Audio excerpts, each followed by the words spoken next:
Okay, we're going. Hey, what is up, everybody? Welcome to Stones Live. We are sorry if we have kept you lovely people waiting. Sorry. Yeah, we've had a little bit of technical difficulties, but we have decided that the show must go on, and there's so many interesting things going on in the poker world right now. Yeah. While we wait for these issues to be solved, we want to talk about some of them with you guys and get your input. Indeed. We do have an amazing game currently going on. The Postle and Pals is happening. We can see it. It's like 5, 5, 10 when they've been doing like $50 straddles, and the game's been really, really good. AC's there, Harlan's there. People are They lighting are. money on fuego. You know. Yes. $5 plus a $5 ante from everybody. Yes, and they've been doing, I believe, a straddle as well. Wow. So, yeah, not to tease you guys or anything, but yeah. in not a good way. Right. Yeah. So here's what we're gonna do, guys. While we are waiting for these technical issues, which is there's just no video feed. I mean, it's like the worst technical issue you could possibly imagine. It's not like the graphics are not populating or no, there's just no video feed. So here's what we're gonna do. We're gonna do some marble races because we're all jonesing. I mean, if I'm having these kind of like my knees going up and down, if I'm having that, I can only imagine you guys must be too. So we're gonna talk some poker topics. You know what's going on in the poker world, poker content world. Shoot some marbles and just kind of hang out and see if we can't get these issues resolved. Exactly. Now, the last time I tried to get issues resolved, I spent 10 years at a shrink's office. It didn't go so well. Hopefully tonight the issues will be resolved soon. He's still got max issues, I'm here to tell you. Yeah, I'm peaking in issues. Hey, what up, Ian Sheriff? So, hey, thanks everybody for hanging out with us, guys. And even though we are like an hour and a half late, you guys are in right at the start, and we appreciate it a lot. Is my mic off? Oh, my mic is off. Oh, they can't even hear you. You can only hear me. That's just the way we wanted it, isn't I it? took the wrong one. I'm just getting my chat. Yeah, sorry, guys. Here. Sorry. Thank you. Well, I'm not sure if you heard anything that I said, which is probably to your benefit. I was saying hey to you guys. I was saying that we're going to do a bunch of poker topics. We'll talk poker content. We'll talk poker-ish. We'll shoot some marbles, and we'll just have a good time while we wait for these technical issues to be resolved. Yes, we will. Thank you very much. You're welcome. We appreciate it very much. All right, so Thank you, Casey and I are ready to make a night of it here. Yes. Cheers, my darling. Cheers. Casey. And hopefully, like I was saying, we will get these technical issues resolved. We have no video feed. There's no graphics. It's not weird. It's just no video. We have some of the greatest minds working on it, though. We even have some of the Run It Up crew working on it torps as well, on it. So. And our amazing team. I want to say hi to a few of you guys. I see Russ is in the chat. What's up, Russ? Poker for USA. Lady No Muck, thank you so much for being so patient. What up, Lady I got No your Muck? message. PDX Bunny. Repti Addict, Cody Moose, I see Safari Guy, Tall Puppy, Randy, EP, Air King, all of you. Thank you guys so much for being so patient with us. We know we kept you waiting, and we love you guys for hanging out. Roman, hello. We really do. Yeah, so we'll podcast, which we kind of already do here on Stones Live. We just kind of mess around and talk all sorts of bullcrap. Right. So I got all sorts of bird talk lined up for you guys, be it crows, pigeons, like attack crows, pigeons. We have some... Speaking of marbles bird is talk, good. It's so funny you said bird talk. Kate Hall, who is a poker player I absolutely adore, was talking so much about birds and how smart they are today. Well, some birds are smart. Other birds are rock dumb. Well, they were just talking about how many neurons per square centimeter they have in their brains, and like when you compare apples to apples as far as like neurons, a lot of birds are similar in smart in intelligence to some primates, and like ravens, several birds, as pigs, who are known to be extremely intelligent animals, and certain primates. And anyway, a lot of bird talk. Did your son chime in? This sounds like something he would know a lot about too. He would teach me all about it. I'm just trying to keep up with him. Honestly, your keep kid ahead of the curve. I saw a video of your kid a day or two ago, and the kid has a bigger vocabulary than I do, and I've been studying the English language for 30 years. I almost posted it to everyone. I didn't. He's my little motivational speaker. It was a Jocko. For those of you guys who follow Jocko, it was like a Jocko motivational video that he loves, and he was all into it.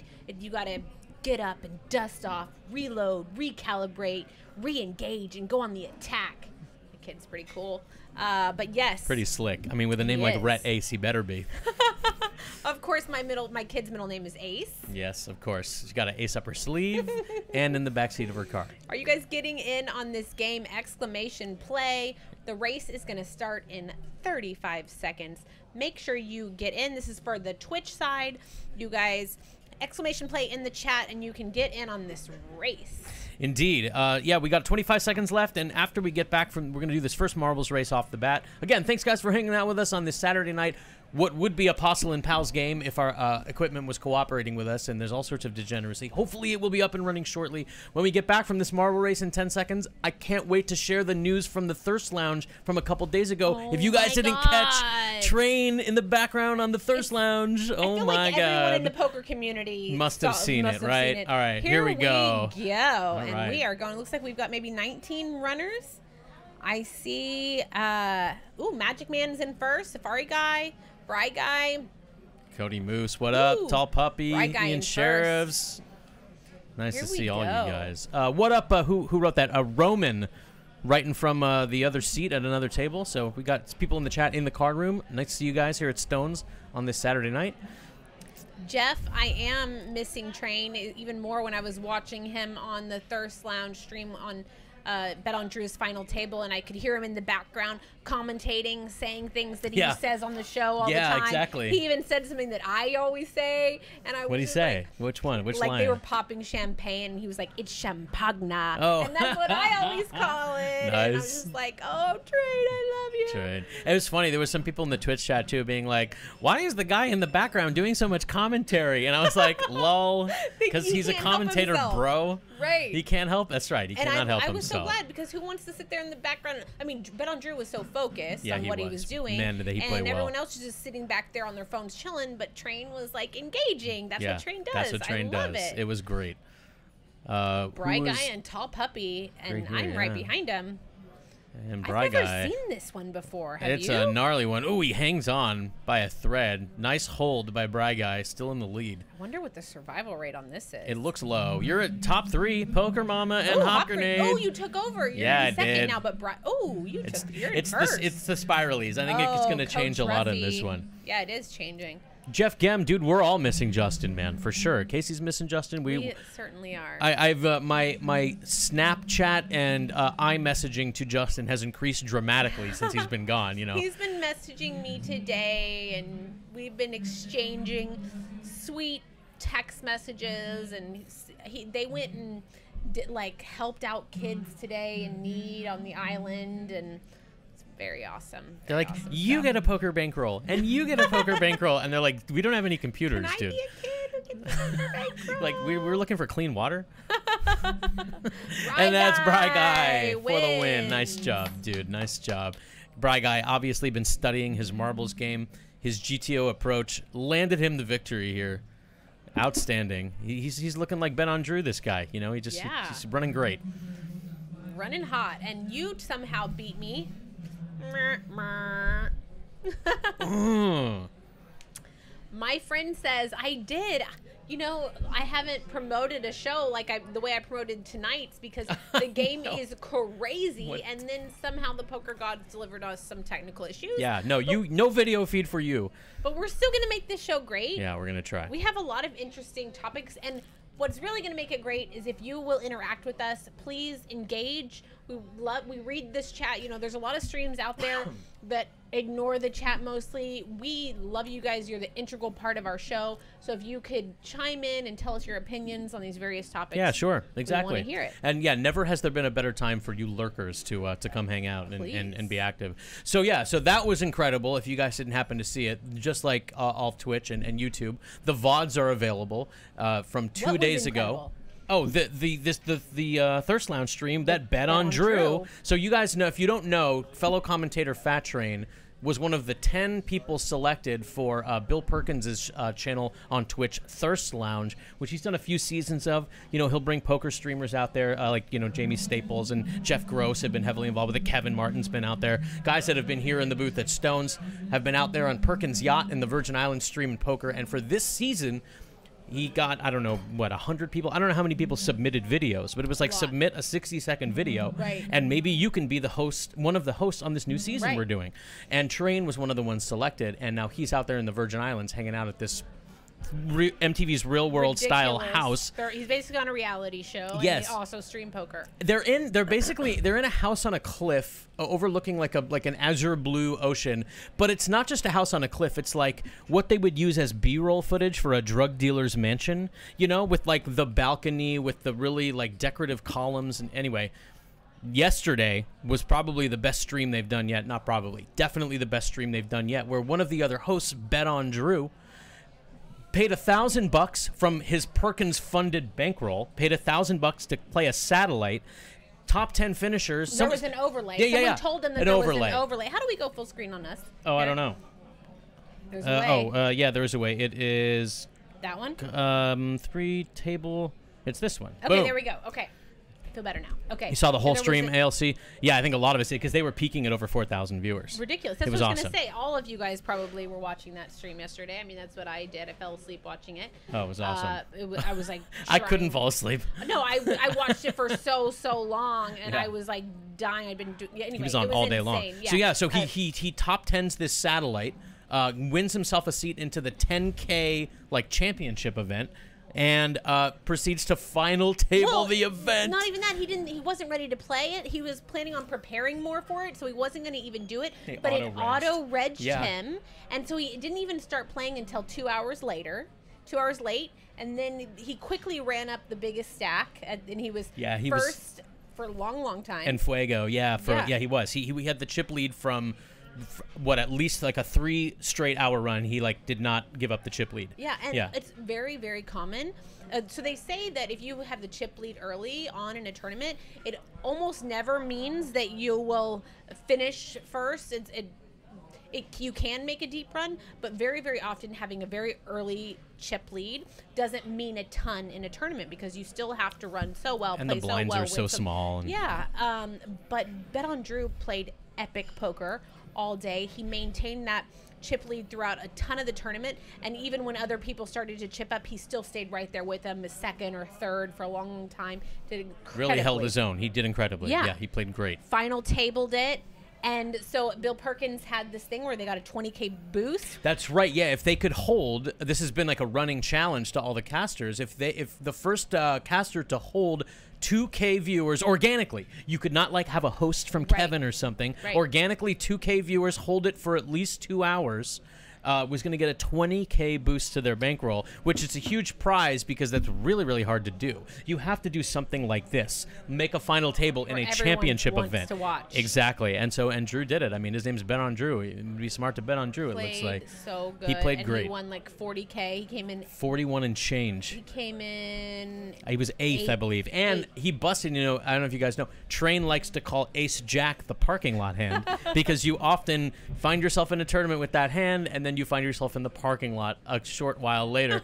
And that is exactly what happened to poor Drew. He played great. He hung on. He was the short stack at the final table with 8 to go. He laddered up. He didn't even min cash. He laddered up from that.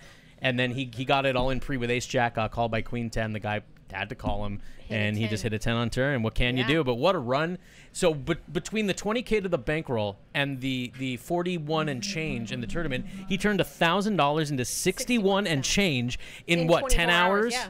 I mean, 24 or whatever it was. Yeah. Yeah, from the time he did that tournament to the next day. Yes. Yeah. But amazing run. We're super proud of him, and it was super fun to watch. And it's just like another thing as to why poker is just so alive and well right now. Yes. And Twitch poker especially. The poker content world. Exciting to watch.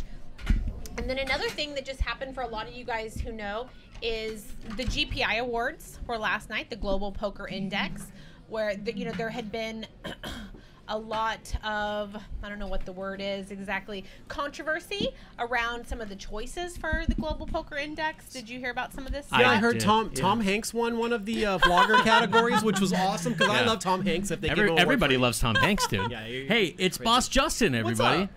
Yes, what up? And welcome. Let me say hi to Ghost. What up, Ghost? Good to see you, brother. brother. Thank you for the follow, Aaron. Ghost, I sent you an email. you won a marble race for a card protector like a week or two ago, and you never responded. So I don't know if you don't want it. It's like limited edition. I'll just give it to Casey. She's been begging for it.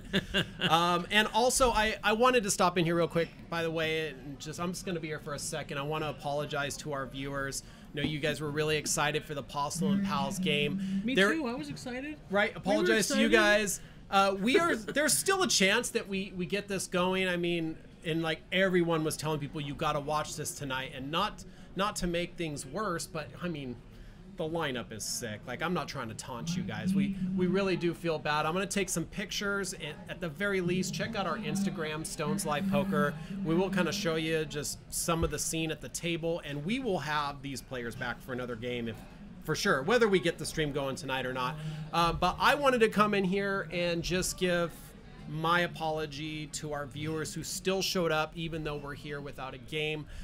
We don't do this because the only way that you can get one of these very limited edition card protectors by winning a tournament or buying one of the last 12 remaining Bomb Potosaurus hoodies, by the way, only 12 remaining. But on your guys' next marble race, I was hoping you guys would find me a winner. Oh my God. Hopefully they're in the US, and we'll send them out one of these. So yeah, give me one. No, absolutely not, because you said that the ring around it was pink. And, I didn't. That was him. And once you said that, I was like, no, you don't get one. It is pink. So I'm anyways, sorry, I'm just reporting the news here. Thank you guys. Thank you so much. We appreciate you being here. We're working our hardest to get this game feed up for you, and spend some time hanging out here with Casey and Scott, and give that away for me the next time you guys do a marble race. It is really cool. It's got some real weight to it, and heft. It's an extremely nice card protector. Yeah, so we were going to talk a little bit about the Global Poker Index, some of the controversy that was going on around this. For those of you guys who don't know, a lot of people, I even know Kevin Martin had tweeted out about this, as well as several others, that they felt that it was not as well researched into who should be as a nominee in certain categories. They That's felt true. A lot of names were left out. They felt some names were on. Like somebody was making these nominations that maybe wasn't paying as close of attention to the poker content world as they should be for somebody who's making nominations. Right. Now, let me say this. Somebody who is paying close attention quickly, though, I don't want to miss your comment there. Geo Cool offered to buy us drinks, and we appreciate it a ton, dude. Absolutely. Thank you. As long as you're having one with us, Geo Cool, 100%. Oh, yeah, exactly. If you make it 3, we're definitely in, and we appreciate that a ton, brother. So go ahead. What were you saying? Yeah, so a couple of those were that, like Jason Somerville, who really has not been streaming. Yeah, nominated for Streamer of the Year. And he himself had said that he, from what I understand, I didn't hear it from his mouth, but that he thought it was ridiculous that he was nominated. Because I mean, if he didn't think that, it's a little silly, because he only streamed 1 week of the year. And, I did hear some rumblings like, well, maybe it's because, of the Run It Up umbrella, and that covers Kevin and Jamie and Matt Staple, all of the other But there was a separate award for industry person. Industry person. He was not, that shouldn't be streamer, Right. It's a lot, but exactly. So yeah, so he would have fit better under the industry streamer. And then there were some vloggers, a lot of new vloggers, and various people that just weren't being recognized, but were gaining popularity and were putting in tons of work. And some vloggers like Doug Polk was put up for, I believe, Vlogger of the Year. Right? And Which is just for a 3-year-old nomination. Vlogs. Yeah, right. Yeah, he didn't make any vlogs. Now he's incredible when he does do stuff, but if you don't do anything, you can't really get nominated. Right? You shouldn't be able to. Right. It's the nominator is stuck in a time warp. Right. Yeah. And so, like you were saying, we don't know exactly how well researched that was, but I think they have admitted to having some issues with it, and they plan to work to correct it. From what I understand, they're going to, because there's been so much blowback from this, right? I think it's actually going to make this award a lot more effort and work put into it next year. And I think without something like this happening, maybe we wouldn't see such a huge change that I expect next year. We're probably going to see a huge push and move in the right direction. And that's what I'm hoping for anyway. I think we all are. But there were some very well-deserving people who did win. For sure. And I wanted to just kind of talk a little bit about that, because I know I love watching Lex. Lex is incredible, and his stream is awesome. His stream is amazing, and he won. He was doing commentary. Of course, he was working. He was doing commentary somewhere. He wasn't there, but it was really funny because whenever they announced Lex as the winner of the Streamer of the Year, they went to and they cut the video feed over to Daniel and his girlfriend making out. Which is all they ever do is make out. And so That's so funny. Daniel had made some joke that they were just getting ready for all of his vlogs that were coming during the World Series of Poker, because that's Awesome. basically all we're going to be seeing this World Series from Daniel is him and Amanda Letterman making out all the time. Yeah. But yeah, Lex had wrote some wonderful words, and Daniel read those for him. And very great congratulations, because he's someone that's inspiring to me as a poker content maker and streamer. And Absolutely. so And also, yeah, I agree. And also just a good dude. You know, Lex has been in here in the booth at Stones, and he's a great guy to just hang out and have a beer or 9 with. So, I mean, yeah, very deserving. He definitely was the streamer of the year. But like, hey, what up, Jamin, in the YouTube chat? Good to see you. Speaking of vloggers of the year, just to put a fine point on it, he says, I think they got the winners pretty much right across the board. It was the nominees that were askew, which is and that is exactly what we're saying. Because like, you know, the Lex was the streamer of the year, but like, Jason was nominated and like Kevin Martin wasn't. It's weird. Well, like the person that won, one of the really interesting ones, person that won the People's Choice Award wasn't even nominated, period. But it was one of the people that had huge blowback as far as not being nominated and had been putting in so much work for so long and just kept getting overlooked. Who was Brad Owen, who does amazing Brad vlogs. and Andrew just killing it. Brad, Andrew, Jamin, and Johnny. Jamin was another one that I strongly felt like had been making amazing content's content. been great and consistently put out, which is the hardest part. Growing and getting better so much. I mean, I don't even watch a lot of that content, and I freaking get off on Jamin's. I mean, vlogs are so good. Shut up. I mean, the music that he puts into it and the time and every little piece being perfect. I actually know how much work he puts into it. And so, yeah, so Brad Owen got chosen for the People's Choice Award, and that was really happy for him. Deservedly so. Deserved that. Extremely exciting. And then someone I recently met who I found to be so inspiring. I was already super inspired by this poker industry person because she's a female in the industry. She carries herself amazingly. I feel like she's super intelligent. Maria Ho, she is intelligent, she's classy, she presents herself well, and she's just someone that I aspire to be like as far as representing women in poker. And she's a commentator and an amazing player. And so she won for Commentator of the Year. So amazing up there to see a woman representing in such a great category. And I just freaking love her because I met her recently at the Shooting Stars event. We went to a Sharks game together, and I was amazed by Maria Ho because, you know, oftentimes we think people that get high up in this industry, sometimes we feel these people can be very self-absorbed and they can be into themselves. Maria Ho was the exact opposite of that. When I met her, all she did was ask me so many questions about myself.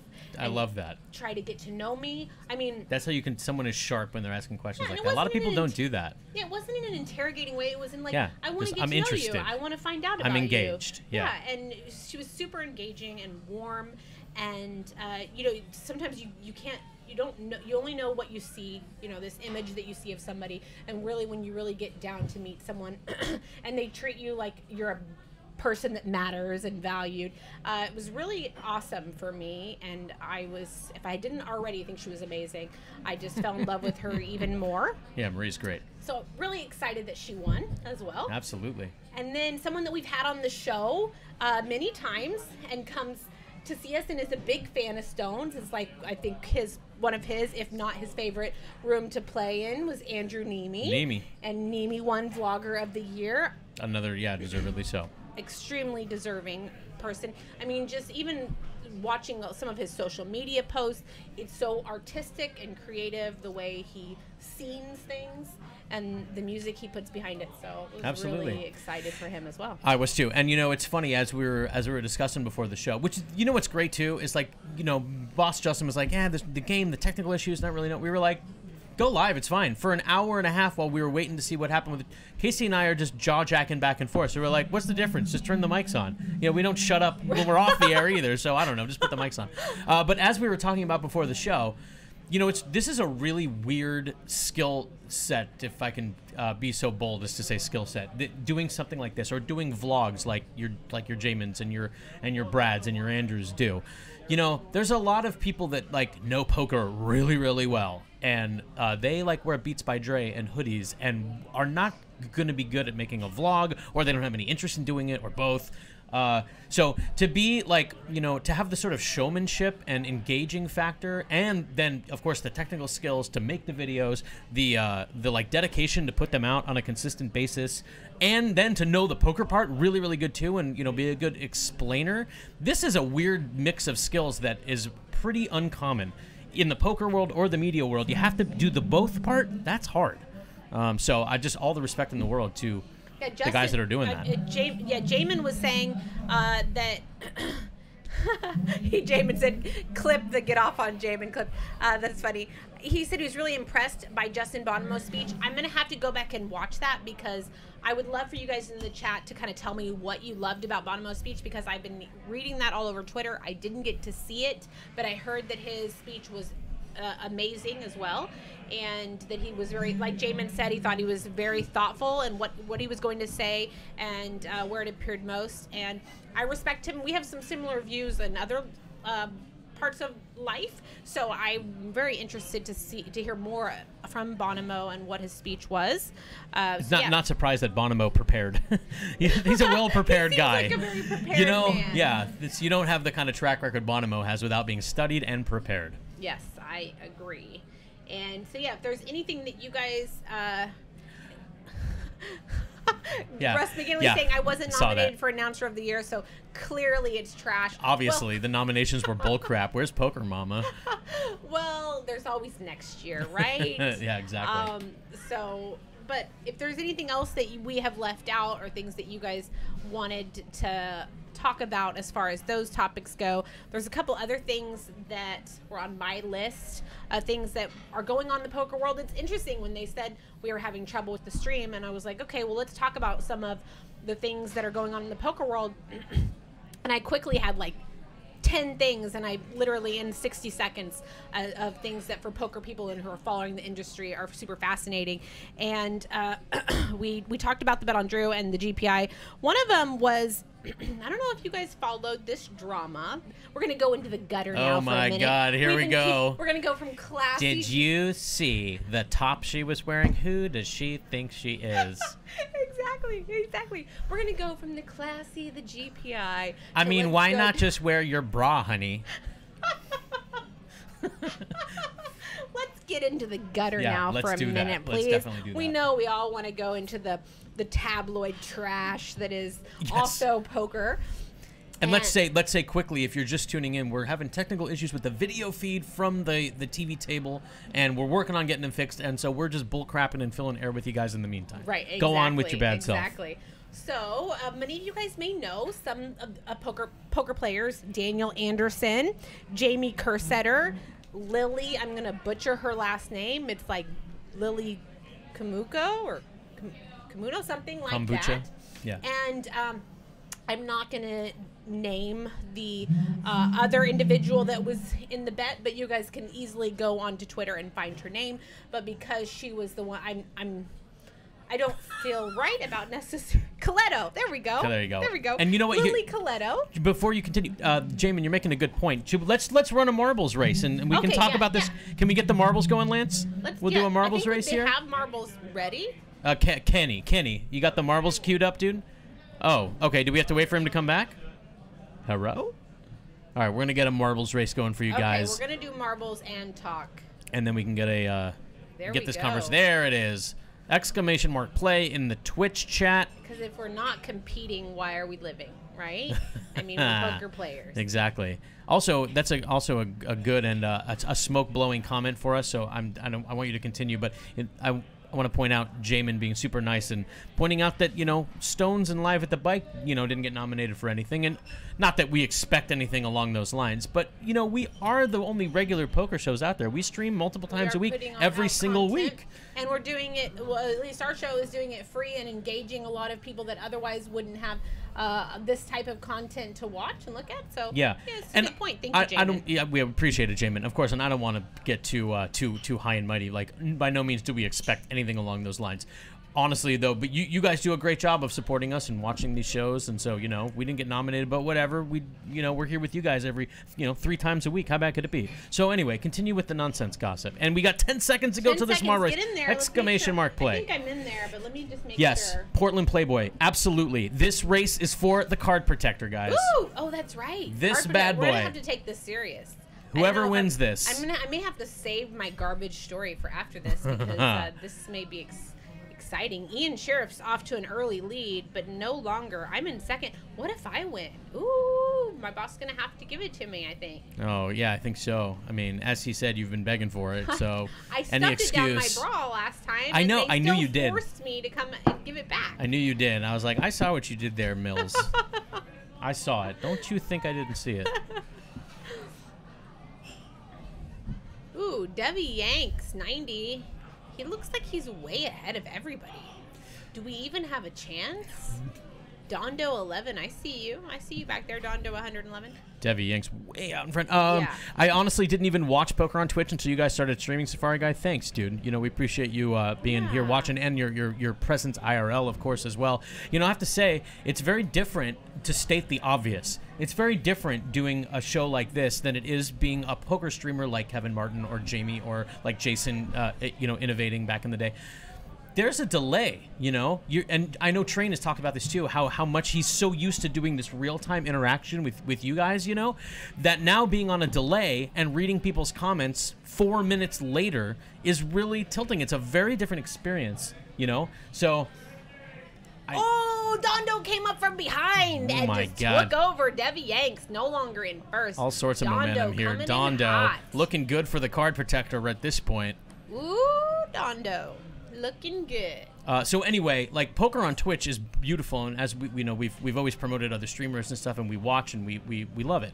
But this show is really a unique thing, even live at the bike, because they don't really interact a ton with the chat. This show is really unique in the world of poker content, in the interaction category, and I know I love that, and I think Twitch in general loves that too. That's the whole point, It's not a passive experience. You can just watch, but a lot of people watch and participate, and we love it.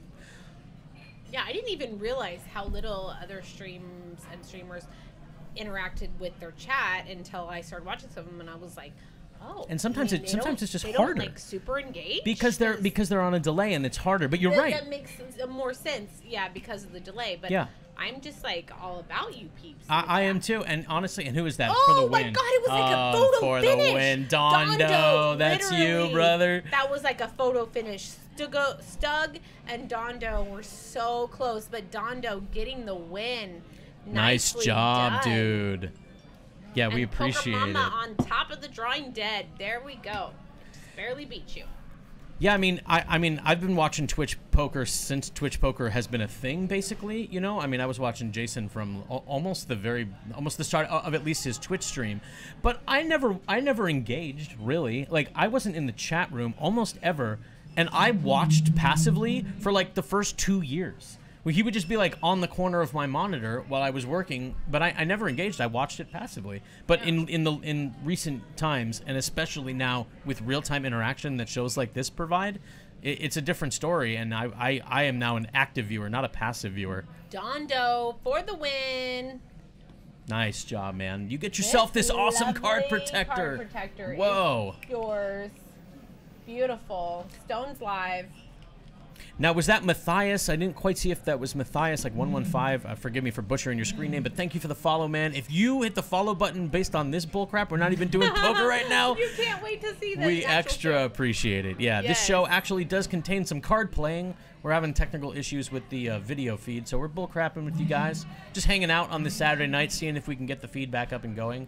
I know, speaking of Run It Up, their tech guys are working on it as well, so hopefully we can fix it. If not, hey, we'll just hang out, we'll shoot some marbles, and we'll bullcrap a little longer. There you are. What up, My Thai 555 with the Veld, with the Lex emote. See, this is what I love about Twitch poker, man. So much crossover, so much, people hanging out in multiple streams. I love seeing it all. We love it. We do love it, indeed. What's up, Ted Rogers? Any poker actually being streamed tonight? Or are we watching? we are trying so hard, Mr. Ted Rogers, to get poker up and going. For those of you guys, again, who've just joined us, we'll try to keep letting you guys know we have an amazing production crew that is working so hard to fix the technical issues. I've been here well over a year, and I've never seen us have this issue, so please be patient with us while we try to get our amazing game up and running. We even have Run It Up currently on the phone, working at it remotely, trying to get it fixed. So we are doing everything that we can.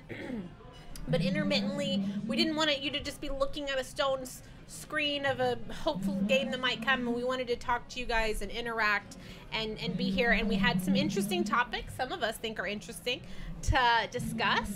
But please do try to remember our one rule for our stream. Yeah, totally. Which is, if they would give us the stream deck. Here. Oh, the deck is not our not live. Our one rule for Stones Live is please don't be an asshole. Yeah. Okay? So if you could just help us out with that, just that one rule, we'd really appreciate it.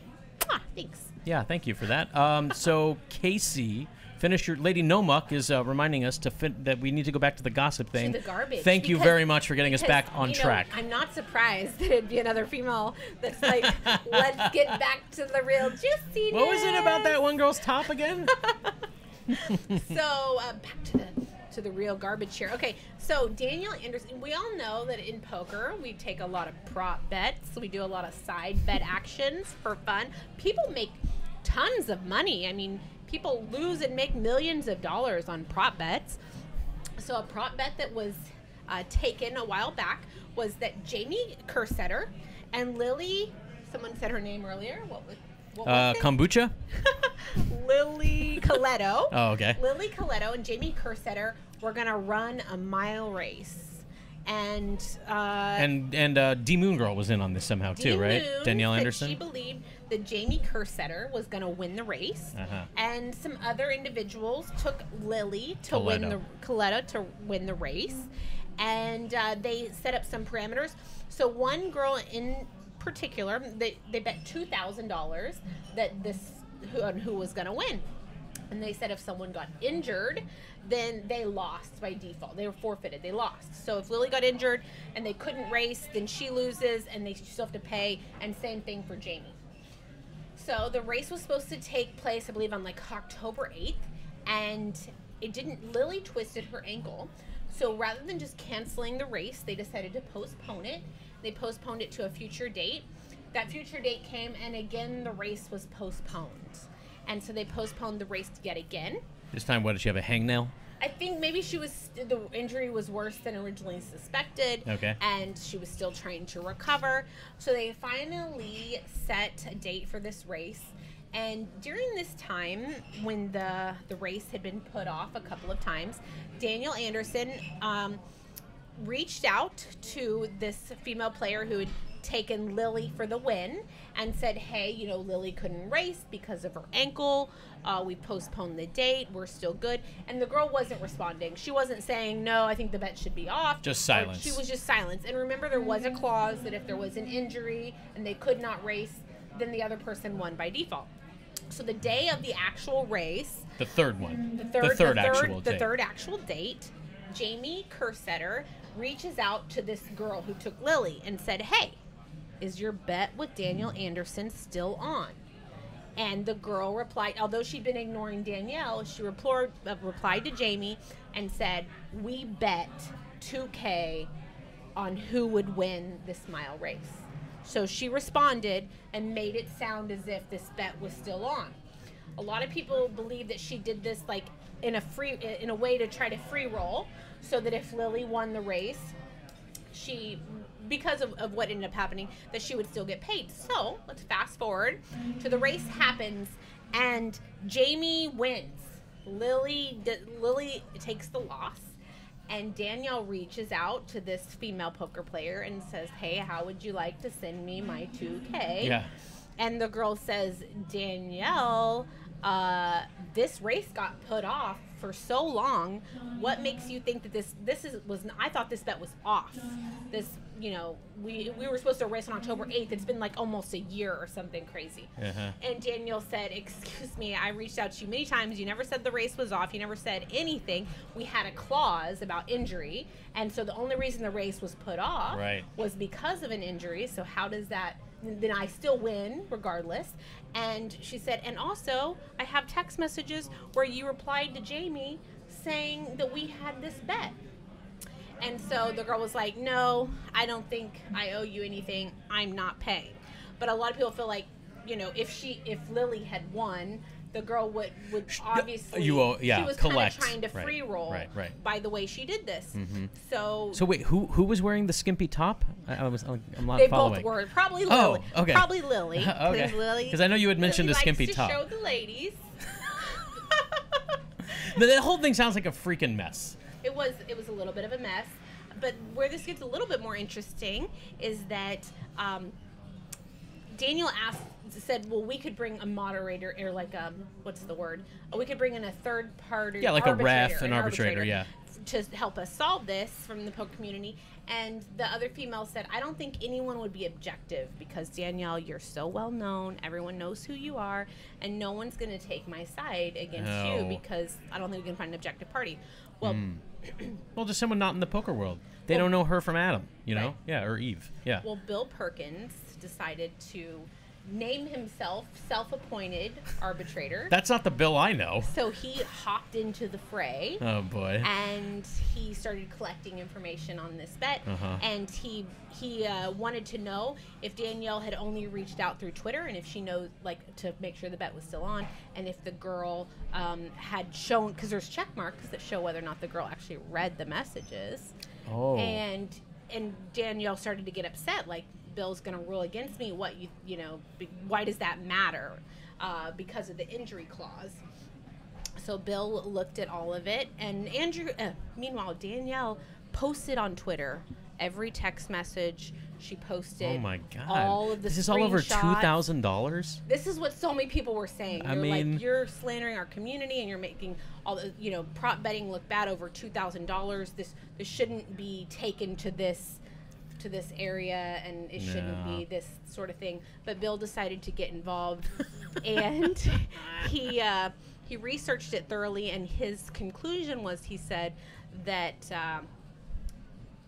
he did rule in favor of Danielle, but he gave the girl a $500 break and said she only owed $1,500 because of certain reasons. It's called the dumbass discount. Kind of, and it's like when somebody spills a beer at the grenade and we have to comp out the beer. It's a dumbass discount. It's your fault, but we shall comp you out. But it did seem like she was free rolling, and so yeah, there's just kind of some garbage stuff that was going on within the community, and high drama. Whoa. Yes. 2K. High drama. Okay. Low. What up, guys? What up, Bieber45? Nice to see you, man. What? Yeah. Thanks for hanging out with us tonight. Yep, the Twitch chat, agreed. I like the Twitch chat a lot. Thanks for hanging out in both chats, though. Poker for USA, we're working on the technical issues, brother. We would love the poker game to start as much as you do, and if we can get our equipment working, we will start it ASAP. That's what we're here doing, man, is hanging out until it does, so let's hope. Yes, we appreciate it. We know we're engaging you in a lot of conversation. You guys are here to watch a poker show, but we didn't want you guys to just watch a Stones live screen with nothing happening at all. Yeah, right. So we decided to go into the gutter and also try to go high, go low, go all around and try to give you guys something, but we could do another marble race. We are still hoping that we're going to get this stream running. We're still working on it. They are still playing this game right now. Indeed. Now we are going to get another marble race going here shortly. In the meantime, here we honestly, Cody, no ETA. We have not been told anything as far as like, oh, just give it 10 more minutes. I think we're just working on it, man. So as soon as we have an update on time, if we have a countdown, you guys will be the first to know.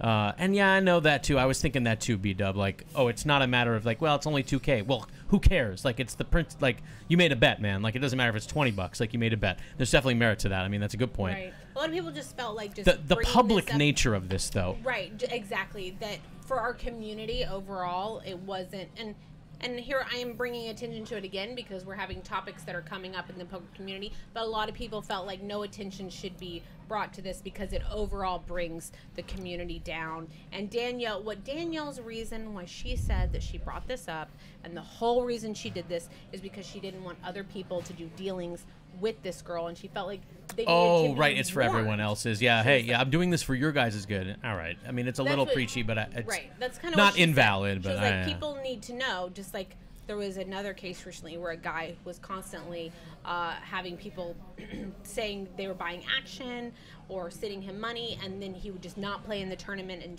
just disappear. And this was happening repeatedly because no one was bringing attention or showing his picture and saying, don't do dealings with this guy. He's, been cheating tons of people out of money.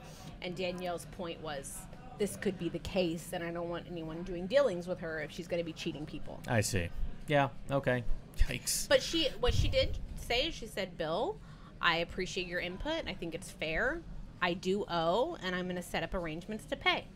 So she actually did come around, and her name had been slandered very bad, and I think it looked really bad for her and her family and everyone else in the community. Oh man! And she decided to, do her part, and she's going to take the $500 discount as and pay the $1,500. All right. Set up something to do that. For sure. Okay, so a couple of things, guys.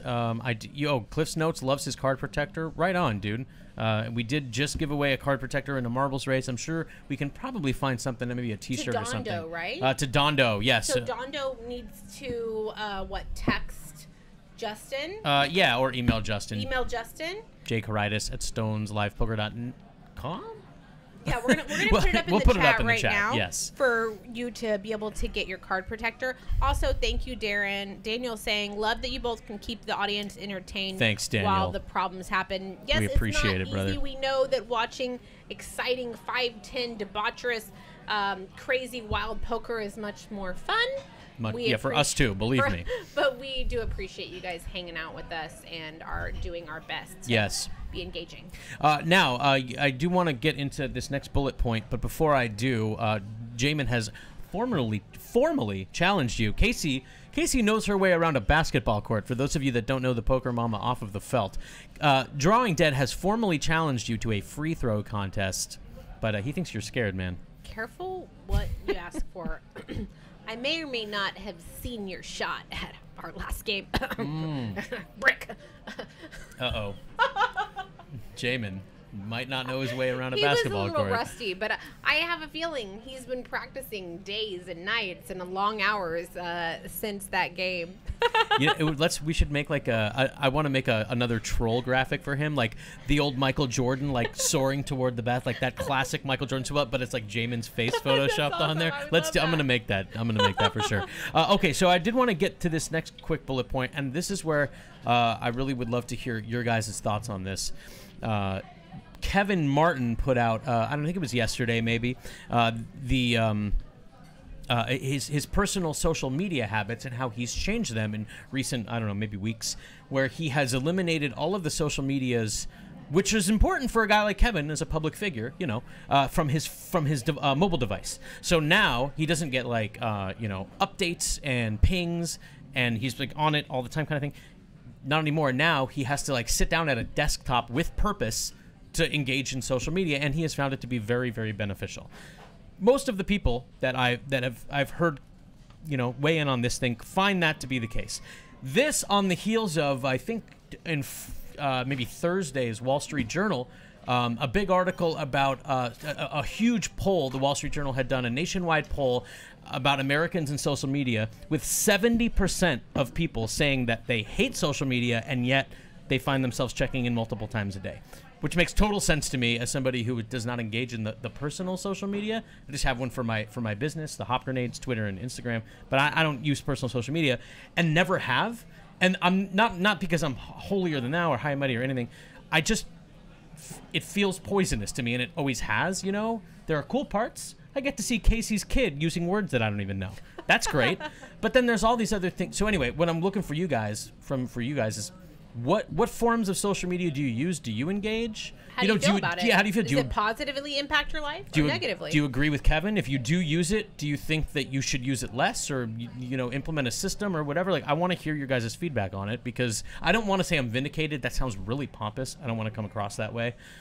But I know I got yelled at a lot, like, 7 years ago when I was saying, like, I don't know, man, this stuff is, I don't know. And everyone was like, you're such an asshole. What's wrong with you?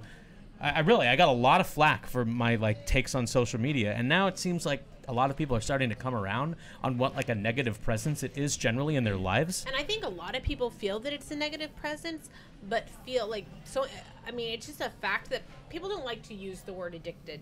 People, like, have a real negative connotation with it. But the reality is that the majority of Americans are addicted to their phones.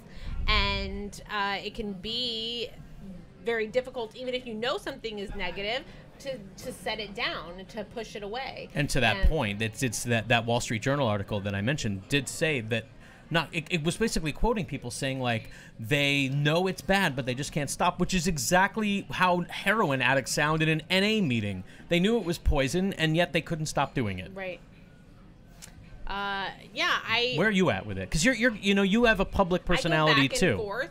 I feel like it's important to have a social media presence because I am in media. I'm involved in media, and there are certain things that I think to combat some of the bad shit. Sometimes we need to be putting out good shit, right? And so sometimes I like to post where I'm sending out love to everybody, or I like have something positive that I want to say, and it's a way that I can engage with people in a positive way and with an audience that I couldn't normally reach. But when I'm actually viewing it myself, I find it to be detrimental, especially from a female standpoint. And real quick, I saw in the comments that I want to say some people said, can we get chip counts? Can we get information? I think that's a great idea. And here coming up in just a minute, I'm going to one of us, or we're going to have someone get information from the table on chip counts. And I'm also going to see if we can bring someone in from the game and get an update on what's happening and any information we can get on what's going on inside this game. For sure. So we're going to be doing that.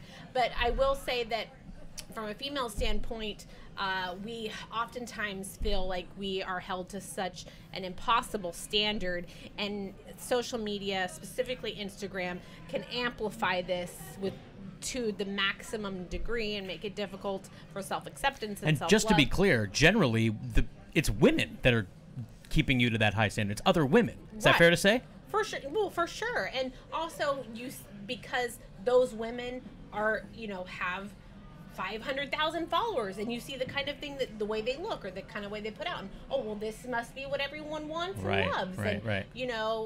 So it's all of it.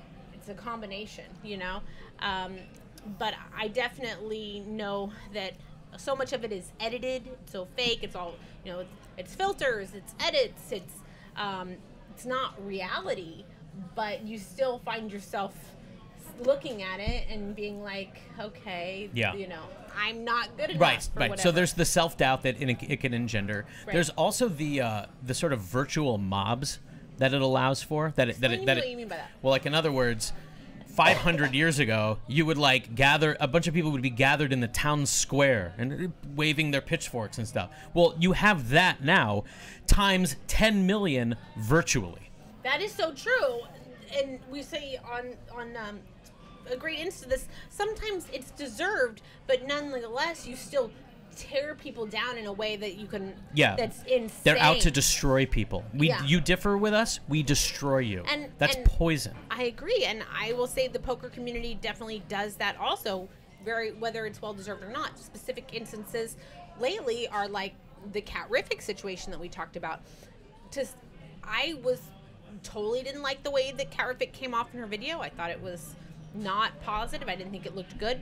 The things that people said to this girl, though, and the pitchforks that were being held, they're tarring and feathering her, was insane. Mm-hmm. I've never seen the wrath that the poker community came after her with was ridiculous. And you just get the feeling, people typing that it has nothing to do with Cat-rific. They hate their stepdad or something. Like, you know what I'm saying? It's an internal thing with the people that are banging that on their keyboards. It has nothing to do with Kat. That kind of anger and wrath, how can whatever the hell this girl did be People generating just put in that? 2 words. F you. Or Oh, like, yeah, that's you know, just like highbrow. you're Yeah. just like horrible, like killing Jesus. yourself. You're a sociopath, like all this sorts of stuff. And it's just like, yeah, I hadn't even thought about that. But yeah, the social media can be a great way to just literally tear people Destroy down. people. And there's some people that stuff doesn't bother me, but you know, if this was my community or I was new to the community and literally everyone who had an opinion now literally thought that made me feel like they think that I'm the worst human being alive. As much as we want to stay like separate from that and not let it affect us, I'm not that accomplished in my own self to not allow myself to be extremely affected. Extremely few people are. It's very, Yeah. very hard. All right, let's read a few of these comments. Jamin agrees with Kevin. Actually, is saying he did the same thing Kevin did as far as getting it off of his mobile devices, and that he didn't know Kmart did that. Jamin he does not have Instagram. What is SC? Oh, Snapchat or anything like that on his phone. Again, it does get a little tricky with, you know, guys like Jamin are public figures, you know, and they have media channels, and, you know, that's, you know, the social media interaction is a big part of that business and growing your presence. So it does get tricky, you know, for guys like Jamin and, you know, ladies like Poker Mama for that matter. Safari Guy, no social media on the phone. So I'm presuming if you guys are saying on the phone, it means you have it on your, you know, your desktop or whatever. The closest thing Portland Playboy does to social media is the chat room. This chat room, Safari Guy uses Facebook, but just checking it like once a day. I'm assuming that he checks it 4 times a day, and he's saying once. And the people Because that say that's the reality. right, and the people that say they check it 4 times a day check it Like 12. 1,100 times a day. They may not even realize, like they may actually think they're being honest. Yeah, but the no, reality exactly. is like they just don't even recognize how bad it is. I quickly wanted to say too, because I see someone in the And chat. I'm just says, kidding, when Safari do you Guy, I'm start kidding. Playing? You guys are watching Stones Live tonight. We have a 5-5-10 basically. With an ante game, and it's playing extremely big. It's the first time I have seen this happen in Stones history, but we have run into some technical difficulties. We're working on it. That have caused our game to be extremely delayed. No video and feed. We wanted to go ahead and bring you some sort of poker content, talk about some poker issues or Come hang out. various things. Come hang out. Just with in you guys. case the stream, you know, if we can get it going, you know, we'll pipe right in. You guys can see it with the way if this is your first time with Stones Live, we have over This is not 400 this stream. we have over 400 archive shows where you can see our amazing poker shows that we normally always play. Yeah. Please hit the like, follow, subscribe button, get notified. Check out the And, VODs. Yeah, you can check In out the all archive, of yeah. our shows. We're going to be having more games coming up. Today's our Saturday show, but we'll be back on the air Monday and Wednesday running more poker content. We also have our Spring Classic coming up where we're going to have a bunch of special guests, including Jamin Burton and Vanessa Cade and Alexander Fitzgerald and Chris Moneymaker. Yes, ma'am. Yes, ma'am. I'm going to be in the booth with Mr. Chris Moneymaker, and I'm very excited about that. Oh yeah, super jelly. I won't be here. I was wanted to try and steal that shit from you, but lucky for you, I'm not in town. Someone else also asked, when do we start playing in the morning? So for those of you guys who have never been to Stones, we're just outside of Sacramento in Citrus Heights off of Highway 80 on Antelope Road. We have one of the most beautiful poker rooms you could ever imagine, and they don't pay me to say that. That's just the damn God's honest truth. It's just beautiful, and our food is amazing. We offer free breakfast to poker players. So, yeah, definitely come in for breakfast. We're open 24 hours a day, and we have a full kitchen serving all the food 24 hours a day. You do not have to go to Taco Bell at 2 a.m. You can just come to Stones and Stones eat, is like, the nuts. really gourmet, Yes, delicious you can. food at any As time. Casey and I could not. You know, we got here. Both of us arrived maybe, I don't know, what, 7 minutes before the show was going to start. Kind of cutting it close. Both of us, you know, kind of got to drive a little ways to come in here. And I was, and I think you probably were too, like, I'm not in time to have food. Dang it. Like to try and get here like Right. a half hour early, get in on this Sammy's grub. But, you know, we're cutting it too close. And then was like slightly stoked that they were like, well, we're having technical difficulties. The start's going to be delayed. Both of us were like, looked at each other and simultaneously said, food? Food? Yeah, Yes. food. Yes, someone also wanted to remind us Jeff Boski is coming too. I don't forget Jeff Boski, but he was left off our original flyer, so that's one of the reasons why. Oh, I think yeah. he registered late for the Spring Classic. Right, he's not and as part of the graphic reason thing. Why You're so right. We didn't say his name, but yes, Sorry, Jeff. Mr. Jeff Boski will also be here. We're very extremely excited to have him as well. Yes, we are. I'm so itching for poker right now. It's driving me crazy. So I think what I'm going to do is I am going to go check the table. Go for I'm it. going to get some chip counts. I'm going to get some updates on like who may have gotten too outered and just kind of get the inside knowledge for you guys if they're as much as I can. And I'm going to be back, and hopefully maybe we have headphones on this dealer here, and it'll give me like some hope that we're going to have a poker game sometime tonight. Fingers but if not, I'm crossed. also going to see if there's someone who is willing to take a break and give us the insider info and come step, step See in. if Mike can get in here. Yeah, for a few minutes Or and kind Harlan. of give us Harlan the hasn't been here in a while. details. Yeah. So I'm going to do that for you guys, and I love you, and until I'm back, I'll be back. All right, do you need GL. another drink or something? I'm good. Okay. I'm good for You're now. good? Yes, All right. thank you. All right, so in the meantime, I'm going to read a few more of these responses on social media. Terry777777, never use it, never will. Smart man. Yeah, a bunch of online mobs and armchair generals, Bieber. Exactly, and it gives a platform to that, which is tilting. Can you imagine if social media had been around during the OJ case? Can you imagine? You know, man, that strikes me as one of the the first like explosion frenzy wall-to-wall media coverage for like a year plus. You know, that was the kind of beginning of like the 24-hour news cycle insanity gossip poison thing. At least it feels like it to this kid, but I don't know. I was like 13. Maybe that's just when I was first coming online, and there's been tons of other stuff. There's certainly been a lot of media bullcrap. That's not new. That's been around forever. But the wall-to-wall thing, I cannot even imagine what it would have looked like had social media been around at that time. We're streaming. What up, Lucky One? Yes, we are. Unfortunately, the table is having issues. Casey, I think, is coming back from the table You guys with some are info. So freaking lucky right now. I heard the game's crazy. We're not lucky in the sense that the game has been sorry, crazy, Mike. but I have somebody here who can tell us the deets that we're all dying to hear about. Here is the one and only Mr. Mike Postle. This game is the Postle and Pals game. It is Postle's game. He makes Hey, it's the Mike. invite list. It's actually He cre- Postles and Pimps. But Postle and whatever. Pimps. What's going on, man? Tell us we what's happening. we can't believe we're missing it. It feels bad, What's man. going on is it would have been a top 5 all-time Oh, for epic the stream. love. Don't say that. I don't dude. want to say Been that, like but it's been boring and nitty. You guys aren't missing we've still anything. Been recording. Do you think we can yeah. like get this like come we can recover it? rerun it? I mean, if we could Okay. get like an hour even, it would be really good For because God's sakes. like we've got 4 bets with ace deuce, flop 9-8 deuce. We got kings, the ace deuce, check raises all in. They run it 3 No. times. They run it 3 times, and ace deuce wins 2 out of 3. Oh my God. Did you have the ace Um, deuce? Hot Was side. that you with wasn't the me. ace deuce? It was Jay. Pot size, biggest pot of the night so far. We've had multiple 5-6K pots. Nice. Multiple. This Yeah, is so we've painful. Harlan had the bluff of the night Oh my God. in a bomb pot. On a 8-4 deuce flop. We had a bet of 300, a call of 300, and then Harlan raises to like 1,500.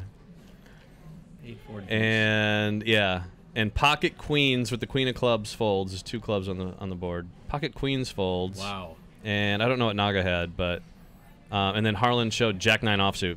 no pair, no draw, nothing. That's the kind of game it is. Love you, Backdoor Harlan. straight or something. Yeah. How are we Yeah. missing this? So But I Sad mean, face. we are recording video, right? So we could like play this back at a later time and like put And I think there's commentating no over video it. feed. That's the problem. It's not feeding, There's no but it is feed. recording. I don't know what Yeah, that but it's- means. There's I- no feed. I know. I hope I'm wrong. I hope that it's recoverable somehow. I don't have much faith. Now here's the real question for you, Mike. right. Away from the table here. how am I doing? Yeah. how's your life, brother? Can we get your daughter in here as a full-time commentator? That's really what I want to ask. Yeah, what did she say? How did she do it? Yeah, she counted on her fingers. Yeah. That was so good. I was like, when are you turning 13 21? years? She counted on her fingers, like, 1 Mississippi, 2 Mississippi, 3 Mississippi. 13 years. 13 All right, years. hey, She can come in here in 13 years. That's She can join Casey. That's so funny. My favorite part was, I don't know if you guys saw this a few streams ago. Mike's little daughter was in here for a brief hot minute, and I asked her, "Does your dad teach you poker?" And she said, "Oh yeah, we play." And I said, "Do you ever beat him?" And she said, "Yeah, one time I did." And I said, "One time?" Yeah, I don't take it easy He on her. beat you all the other times? She's like, "Yeah." I gotta teach her how to be a good loser. Yeah, you do. That is I'm so glad you Yeah. said that. I feel the same way with my kiddo. Speaking of big losers, let's pose it this way. Who's the big winners so far tonight on the table? Let's see. Scotty started off well. He was up a few thousand early. He's gone down a little bit. I think I might be up the most right now. I think I'm up like 3K right now. Nice. It's been a lot of back and forth, a lot of up and down for everyone. Harlan's up a little bit. Riding the roller coaster? Let's see. Yeah, Jay and Jason have been back and forth quite a bit. Naga's been unlucky in a couple hands. Yeah, I had a big hand. It was a 2-diamond flop. I had Jack-8 of diamonds. Naga flopped 2 pair. Rich was in.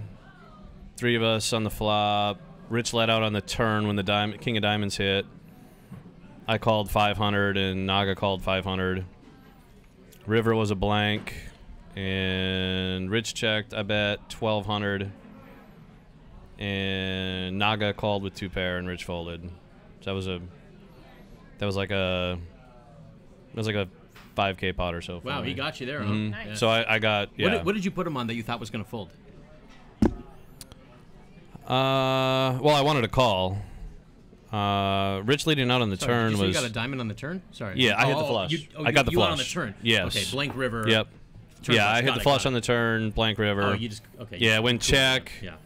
I bet Naga called with 2 pair. Got it. So here's a good question from Daniel Farid. What bankroll do you? Well, let's 2 questions really. Like what bankroll would you feel comfortable with playing in this game? My bankroll is not big enough for this game, but I play it anyway because it's my game. I have to play it. So if you were like, okay, you've been shot up with truth serum, you have to give an honest answer, and someone's like, I want to play in this game. What would you tell them they need to what needs to be in their role? If they play, I mean, if they're living out of their bankroll, they should have 100K minimum. There you go. There's your answer, Daniel. Are Yeah. you rolled to play this game, brother? Are you in? ! Join. Yeah, I mean, there's. I mean, my opinion is there's always games that you can play when you don't have the roll for it, depending on how the game is and who's in the game and your comfort level in it. I don't have strict rules on mine. Me, I play a lot smaller nowadays compared to what I used to. It all just more- feels like free roll now. Yeah. Well, yeah, I like to play stress-free poker. I like to play Right. I like to play lower limits and just have fun and like not worry about, oh my gosh, if I lose, I'm in trouble. See, isn't it funny how it's all relative? Because like for me, speaking for myself, stress-free poker for me is like 50 cents a dollar in my home game. I don't think of it. I screw around. I'm having fun, right? $50, whatever. Because the real money, the 3-5 no limit kind of games, that moves the needle. But when you're Mike and you used to play 100, 200 with Durr back in the day, then playing 5-5-10 is your stress-free poker. It's all relative, man. Yeah. Oh, it really is. I definitely like the like the 5-5, 4 or 5 bottles of wine. Get everybody in on bomb pots and drinking and the occasional shot for every bomb pot.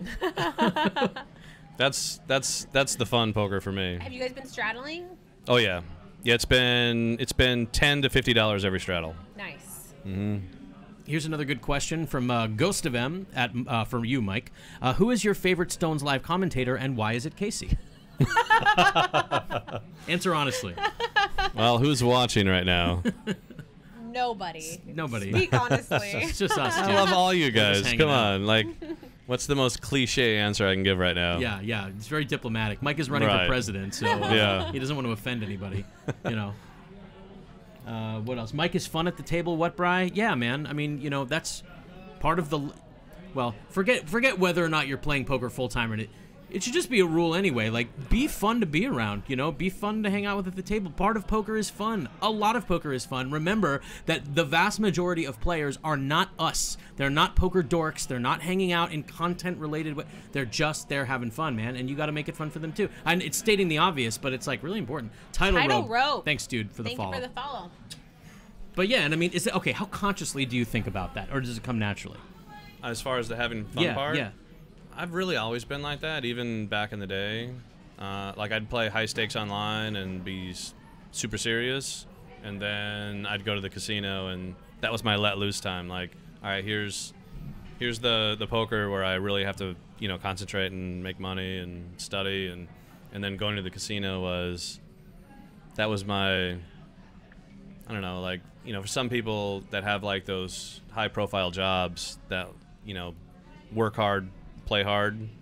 I used to do that. Was kind of my motto with my work hard, though, was playing online, and then the play hard was going to the casino and drinking and like getting a game with Chris Moneymaker and Tunica and having a contest over who can bluff each other the most over the course of the night. Like those are the things that we used to do. Yeah. Yeah. We have had quite a few people jump in here, and so I wanted to kind of let you guys know what is going on. Tonight on Stone's Vibe it's our Postle and Pals game. This was like a 5-5 ante, 5-5 10, $50 straddles, crazy, wild game. However, for a first time, we've never had this issue on Stone's Vibe. We've had technical difficulties that have caused the stream to not be up and running. We have pulled Mike from this action-packed game to kind of give us a few of the details about what's been happening on his game. And we've been just covering a broad variety of poker topics while we're waiting to hopefully get this game up and running. Indeed. What up, tall puppy? Good to see you, brother. Thanks for hanging out. Another good question here from Duck Papa. What does it take to get you on tilt at the table, Mike? Like, name some of your pet peeves when you're playing live. Let's see. Definitely unnecessary stalling. Tank. That is definitely my number one pet peeve. Yeah, I think you're speaking for a lot of people. Another one is guys who make it appear that they're in love with me with the staring. That's definitely another one. Like, dude, you're not getting a read on me. Like, you have better odds of a gust of wind coming through and blowing my freaking cards over than you do of getting a read on me. I don't even know what I'm doing half the time. Like, Yeah. like, make a decision. Totally. I love that. It's impossible to know what Mike's doing because Mike doesn't know what Mike's doing. Like I tell everyone, I spin that roulette wheel in my head, and Yeah, it tells I me don't know, whether bet. to fold, call, raise, or like do something even more crazy. No wonder why we can never get Mike plays so unpredictably because he's Yeah. got an action randomizer built into his brain. I do. It's real. Why is Mike betting here? Mike doesn't know why Mike is betting Yeah, here. that's There it. you Just go. landed on lead out. That's great. 2-card Arsenal, what up, dude? What Thanks for up? hanging out, man. What else? Mike just kept laughing, so it made me wonder what it would take. Yeah, honestly, I've wondered the same thing, Doug Pop. It was a good question. And, these things are pet peeves of Mike's, but they don't tilt you. Is that fair to say, or does it? Like, do you get tilted? Let's see. I definitely get tilted. I'm not afraid to admit that. I mean, we all get tilted at some point. I definitely get tilted, though. Does it affect your play? Yeah, it definitely does. Because I've had friends tell me at one time you'd be a multimillionaire if you didn't tilt. That was more for online play. Yeah. I played high stakes heads up online predominantly back in the day, and I was one. If I got stuck, I would do everything to get it back, and I would show bluffs and play super crazy trying to get them. I didn't want my opponent to leave, so to get him not to leave, I would play super crazy to attempt to get my money back heads up. And it worked. It worked often, but there were times it didn't, of course. Of course. I had a lot of big losing sessions because of it. But well, it definitely worked to get them to stay. Oh yeah, and bust you a few more I times. used every tactic possible to get them to stay. That's so funny. The Drawing Dead says Mike is the Andy Beal of stones. Throwback. Is Andy Beal still around in the poker world? I don't. Have you seen Andy Beal? Oh yeah, like, this just like plays perfectly for 5 straight days, blows up for no reason. Deep in day 5, yeah, just total blow up. Okay, man, those were epic. You guys remember the Andy Beal blow ups from the World Series back in the day? And then they would cut to like the B-roll footage interviewing him, and he'd be like, he had like the Irish accent. He'd be like, "Yeah, I don't know what I was doing." I never see that from Mike, though. I mean, he may say he does. I just don't see. Yeah, that I don't tilt like playing this kind of poker. I mean, in this game, I can definitely take some beats that'll hurt, but for the most part, if someone beats me or sucks out at me, I'm like, I just laugh and like, hey, nice hand. Keep it moving. Yeah. That is what I have noticed as well. Yeah. Another pet peeve. Yeah. Don't. Not gonna say educate, but don't like. Don't tell a bad player how bad they are. Like, please. Yeah. Let them For the say love of that. God. Dear Exactly. God. And that, Like, let them learn. Let them have a good time. again, to state the obvious, what are they going to do if you antagonize somebody? They're going to get better or they're going to quit, and you don't want either one of those things. This sucks so much that this is not going to be on the stream, but Scott and Naga just got heads up in a bomb pot. All in on the flop 6-3 versus 9s with a flop 6-3. Oh, Run it 3 times. come on. 6-3 holds up against 9s. 3 times. boards. Shit, all in Wait, for so how? Naga had the 6-3? Naga's gone, by the way. Who you won in that seat? Oh, wait, Oh, Naga brother. lost to Scott. Naga had the 9s. Oh. Over pair? And So- beat him on all 3 boards. So was it like 8-6-3, like undercards to the 9s kind of thing? Yeah. So bomb pot, no. heads up, 9s Do you know versus how big that pot 6-3. was? Pot of the night. Pot of the night. Probably 8-9K. Wow. We're talking Big, probably. big. Yeah, so you got an pot. open seat. Do you have anyone, or should I just call the list? Is Oh, Nat man. here? Wow. I haven't seen Here, that. I'm gonna go to the restroom and Yeah, I move need to to go these. to when we get back. Okay. You gotta go Yeah, to the table, Scott. Joe's. Yeah, Joe's not here yet, so. I'm just gonna call the list. Yeah, you can Don't just go on the ask. list, yeah. Well, hello, darling. Hello. So, been a good game that we've all been missing. The chat has been jonesing. It's been pretty. It's heartbreaking. It really is, because there's been. I knew with that. It's probably the best lineup we've ever had. Like, you know, from 1 to 9, one of the best, if not the best lineup of all time. And we've had a lot of fun hands that you guys would have loved to have Yeah, seen. well, it's only 9:09 right now. I'm thinking, like, you know, with as deep as the list is, too, if we get this going, we may be able to just go into overtime here if we, you know. That's the hope. Yeah. Is somehow we get whatever is needed back there, and we can, even if it's just for an hour, it would be well worth it. We can get a whole show's worth in an How much hour. money do you think is on that table right now? There's probably 50. I would venture to say 50. Yeah, probably 50, between 50 and 60. 50 to 60K on this table. We are working on it, peeps. Mike coming in to just kind of give us the details on Like, what's. can we get Yeah. can we get some wine in here? Yeah, what do you guys? That's someone I'm asked. like, What are I you guys keep drinking out of an drinking? empty glass. What are you drinking over there? Oh, I brought 6 bottles of wine. Oh, nice. We're into bottle 4, 5, I think. I'm gonna need to come over to the table and get me. Oh a yes, you want glass some. Here. We're saving the Camus for last, so. Ooh, nice. Mhm. Very nice. I'm hoping everyone is done and I can just have the whole bottle for myself, but I would share with you. Thank you, love. Two Card Of Arsenal course. wants to know how you are running tonight. Let's see. I was card dead early, and I was actually kind of happy, like, oh, thank God this isn't being streamed because I'm not getting a hand. The very first hand, I had Ace-7 of diamonds in a bomb pot. And How big are the bombs? It's $50 progressive, so we're going up $5 every time. Okay. We And had are a we flop. 8-handed or 9-handed? Sorry. We are 8-handed. Okay. And yeah, in that first one, I flopped a pair, turned the nut flush draw with the ace-7, rivered an ace, and Scotty had a set of jacks. So I lost 2,000 on the very first hand. Holy shit, holy. So I'm like, oh there's boy, 400 like in that pot before anyone even starts betting. So 400, and then we go to the flop, and then the betting begins. So those bomb pots just get crazy.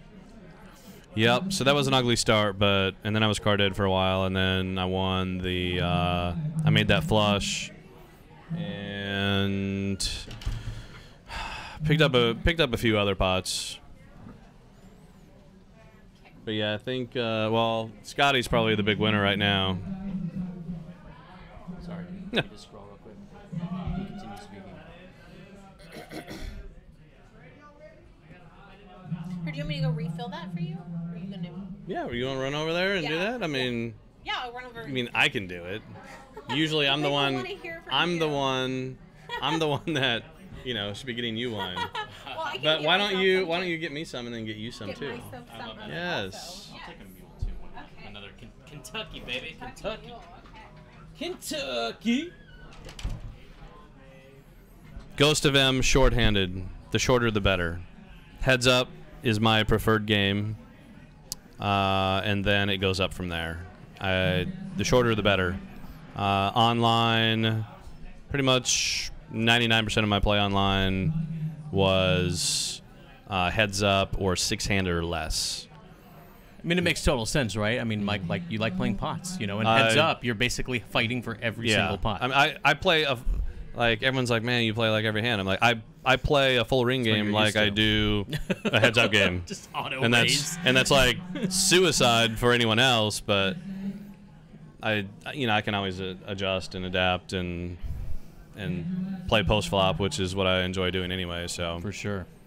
Okay, a couple and more good questions. Thank you guys for all the great questions. From Jamin, there's a good background question. How'd you get into poker in the first place? What are your early experiences? I actually learned poker when I was 4. I was 3 or 4. So one of my first memories why'd you was start playing Annabella poker. so late, dude? I know, right? Well, she got started around the same age. Oh, really? I mean, Oh, she got okay. she got exposed to it. I didn't want to get her going too early, but she enjoys watching me play. I play a little bit online on an app at home, and I'll be laying in bed and she'll watch me play. Gotcha. So Yeah. now, what are do you remember from 4 years old your early experiences? Are explicit memories? One of my first memories was playing. I had 2 uncles that loved to gamble. They loved to play cards, shake dice. Like growing up in Wisconsin, that's what we do or did. Cow tipping, drinking. Of course, I couldn't drink yet, so I was relegated to cow tipping and playing cards and shaking dice. Yeah. Mm-hmm. And do you remember having a knack for it from the get-go? Oh yeah, my uncles were really good teachers, and they definitely instilled a lot of the aggression and will to win and competitiveness, all that at an early age. And like beating them was my Rite of passage. my childhood highlight. Yeah. And so we played every card game there was. Especially like the old school games, a lot of guts and 7-card draw, or 7-card no peek, all the fun old school games.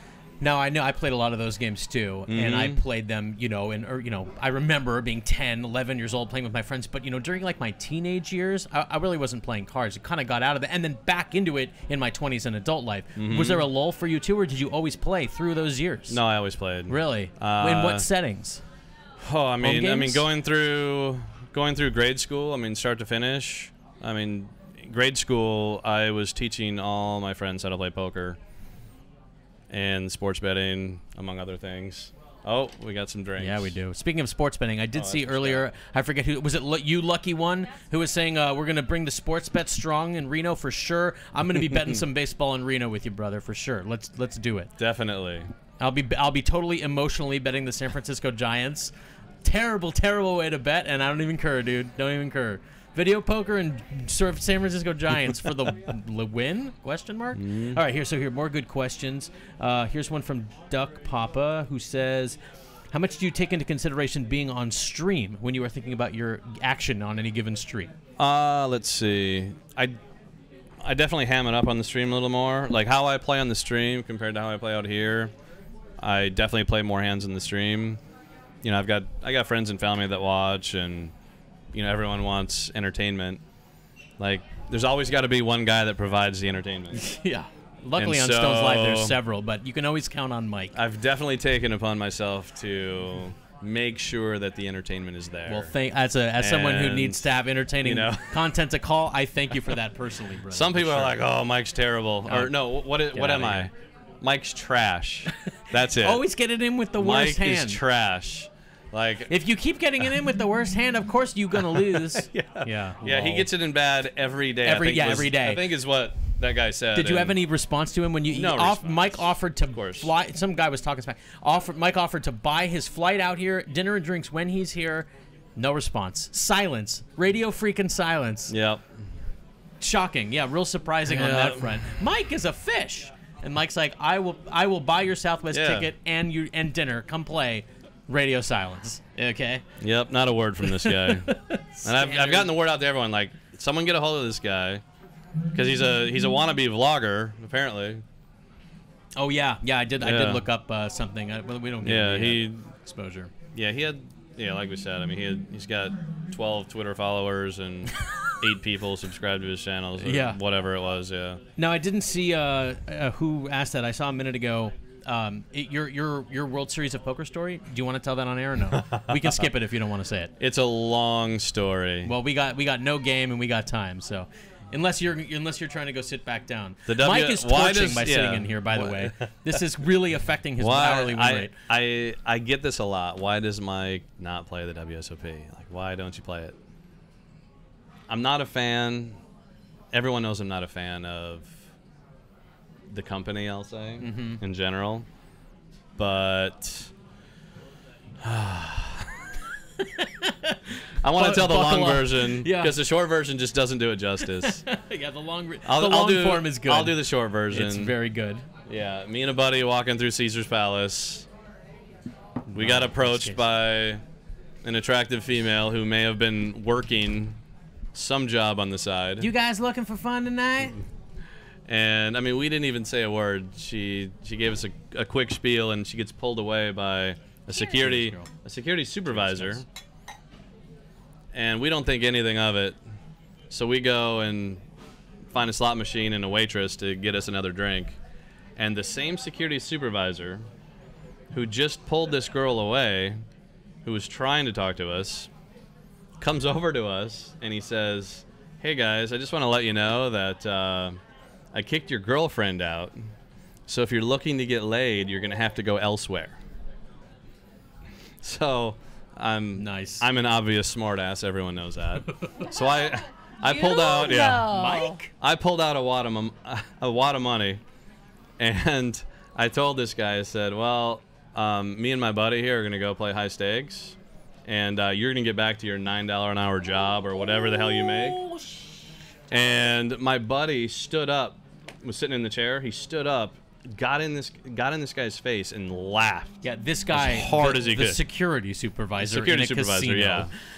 And instantly, I mean, he turned white, walked away, and I knew from that instant, like, we need to get the hell out of here.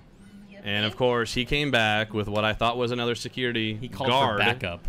Oh yeah, he got a Metro Las Vegas cop to come over, and I don't know what he told him, but like the cop came over before anything was done. He grabbed my arm and he squeezed as hard as he could. Oh, he was. And what's your natural reaction when someone grabs your arm? Yank your arm. What are you gonna do? Yeah, like it's reflexive. Like, to give you an idea of how hard he squeezed my arm, I was yellow and purple the next day. Whoa. Like, we took pictures. Serious? My arm, where he grabbed me, like where he clenched his hands into my arm. Oh man, I was yellow and purple. He broke some blood vessels. So all I did was, pull my arm away. Yeah. And the next thing I know, that's it. He's just tackled and zip tied. Mm-hmm. But fortunately, one of my best friends is a 20-year officer out there who's been in every position there is. Now he's in hostage negotiation. But one phone call, actually one of the other officers that came knew us, and so he's like, "We'll get it taken care of. Don't worry." And I mean, I literally got to the jail after being arrested and got out immediately.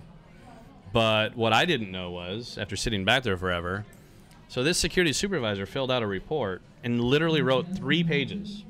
Sat there and watched him write 3 pages, and I'm like, you could sum that up in 3 sentences. Yeah, wow. When you're handwriting it too, that takes like an hour. You came over, you were an asshole, and that's one of the rules here. Don't be an asshole. And I was a smartass, and then you screwed me over. Like, end of story. Yeah. So what I didn't know was You mouthed off to him, and he has like asserted his authority. Yeah. Yeah. So I got banned from all Harrah's Caesar's properties in Blacklisted. Nevada and California. That's Poker player's worst nightmare. But also, yeah, it is really your worst nightmare for like, you know, bankroll purposes. But for like badge of honor, that's freaking awesome, dude. He's blackballed from Harrah's. That is, I mean, think about what you have to do. Also, we have to come up with a better story. You got blackballed because like you just kept winning, and all the like the fields were starting to thin because nobody could beat you, and they were like, we can't have this guy around, man. He wins too much, so they blacklisted you. That would be a better He's story. cutting into our rake, man. That would definitely be a better story.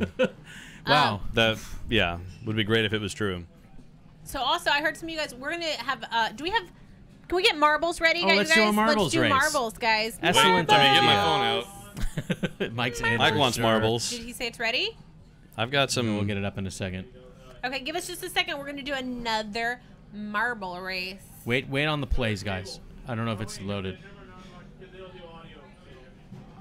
I don't know. We're loading it up. There it is, guys. There we go. Exclamation mark play in the Twitch chat. We'll do a marbles race here. You're absolutely right, Bob Kraft. People looking for a vacation, you know. Wait a minute, Bob Kraft. I think I know that guy. I think that's actually Brad. Is that you, Brad? I think that really is Bob Kraft. So I've got a buddy named Brad Kraft.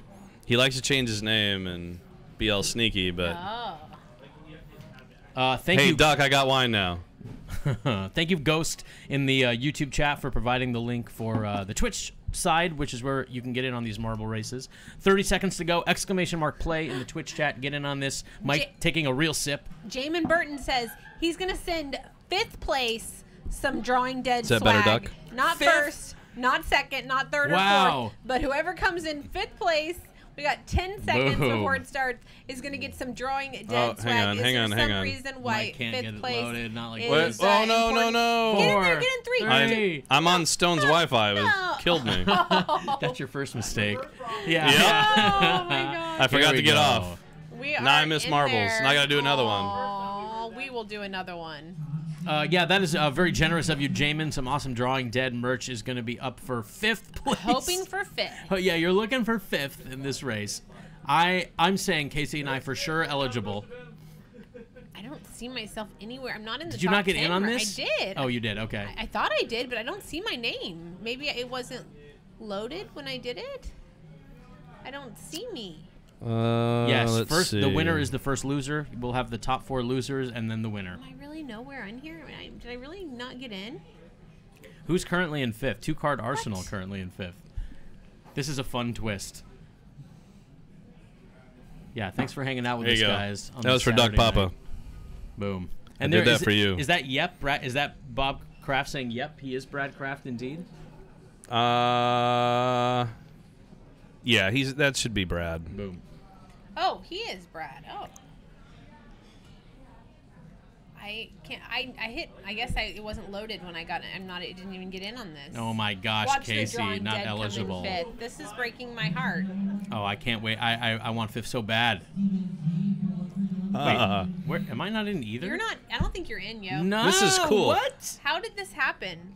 I like deleted messages. I can click on it and it'll show me the Still deleted do it. messages. That's true. Yeah. That's awesome. You guys better watch out. You don't know who you're messing with. Somebody who gets banned from Caesars, you better be careful. Yeah, don't mess with me. I He know will people. Call you out like he did. The I know other people guy. in the deep south. Oh no. Yeah, I know Easy E and Lil Jimmy. Easy E will mess a fool up. Hell that's yeah, for sure. I know all those dudes. I hear he's looking Oh, kind I'm of in thin there. these days. I'm in there, There you Poker are. Mama. I'm in ninth right now, drawing dead in We have Jamin. our finishers here. Rana- It's Rana Ballwall Rana in Ballwall fifth place. in fifth place. B. Bieber. Isn't this like, haven't you won before? It seems like this is not your first win. It isn't, but he What's didn't win up, this one. Nutlow? He was the first loser. Bieber did win. He got first. Yeah, but that's not a win in this race where Jamin has. That's true. He has This is true. announced that fifth is Do the we winner have here. anything to give away for the next one? Like a T-shirt or something? Maybe Boss will let us give away a T-shirt for the next race. Calling boss man. Can we give away something to our viewers? Earth to Justin. Who be loving us. We're gonna do another one of these coming up shortly. Poker Mama came in 9th. Where's the hot grenade? I don't know. Did I not get you in not on even this? get in? Oh, feels bad because I did. I wasn't in. That was the problem. I would have taken your spot and fell off the edge. When's Jamin gonna be here? Jamin, when are you gonna be here? Is he coming for the Spring Classic? Yeah, he's gonna be here. Oh, He is. beautiful. We'll see him then. He Are you was coming to looking- Reno? I will be in Reno Nice. next weekend. Yeah, the first But weekend. which day? Like just Friday? Like what days? I will be there. I will be in Reno Friday, Saturday, and Sunday for sure. Okay. Whatever's going on. I haven't even seen the schedule. I won't make it up until Sunday, so hopefully I'll see you. I'll try and stay as long as I can. I can stay into Monday. Okay. Yeah, Yeah, definitely Alright, sweet. stay So into Monday. Sunday night. I We'll all hang out could Sunday potentially night. stay longer. Okay. Well, Casey and I'll be there if my Sunday mom's night. if my mom's in town to take care of the little one that I'm responsible for, I don't then I know. can stay longer. I heard Running Up's looking for commentators. Oh we- God, can I'm not we- a commentator. No, Can I'm we talking about your load daughter. one more Oh, my daughter, yeah. marbles game? Yeah, my daughter's better than I am. Yeah. Can we load up another marbles? Oh, We are wait. itching. Yes. Yes. Yeah, we're doing one more. And Shane, you know my name on here. And for those of you guys putting have to ask. play in the YouTube chat, Sorry. need to be on the Twitch side for this, but we love you, YouTubers. We love you, and Yes. you can definitely watch along. You can also jump in on both sides. Absolutely. Postle, you should sue your girlfriend for lost earnings. Says the PDX. That's so true. That girl really is the one who set all this nonsense in motion. Didn't you say you got it lifted, yeah. though? Did you get it lifted yet? No. Not yet. No. Blacklisted. I- you don't come back from that. I You- can some I people can get it can lifted. Get it lifted. No, Really? I've had friends do way worse. Yeah, and get it get lifted. back in. Yeah. Like in a very short period of time. It's actually been April Fool's Day was 10 years. Yeah. wow. April decade. Fool's Day 2009 Wow. is when I got banned.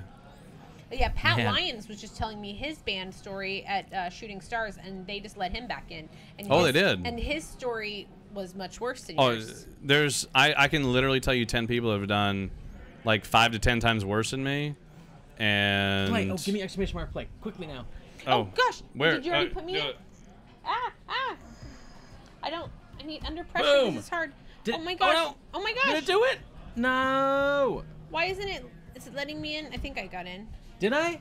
I see hot Oh, no. grenades in. I did? No, I think I missed it. It says hot grenade. I see your dude. You're But in. but I'm not on the thing here. I You're- can't believe I Look, missed it again. dude, right there. You've got to be in. Yes, but it was typed too late. No. Yes. No. I think it was.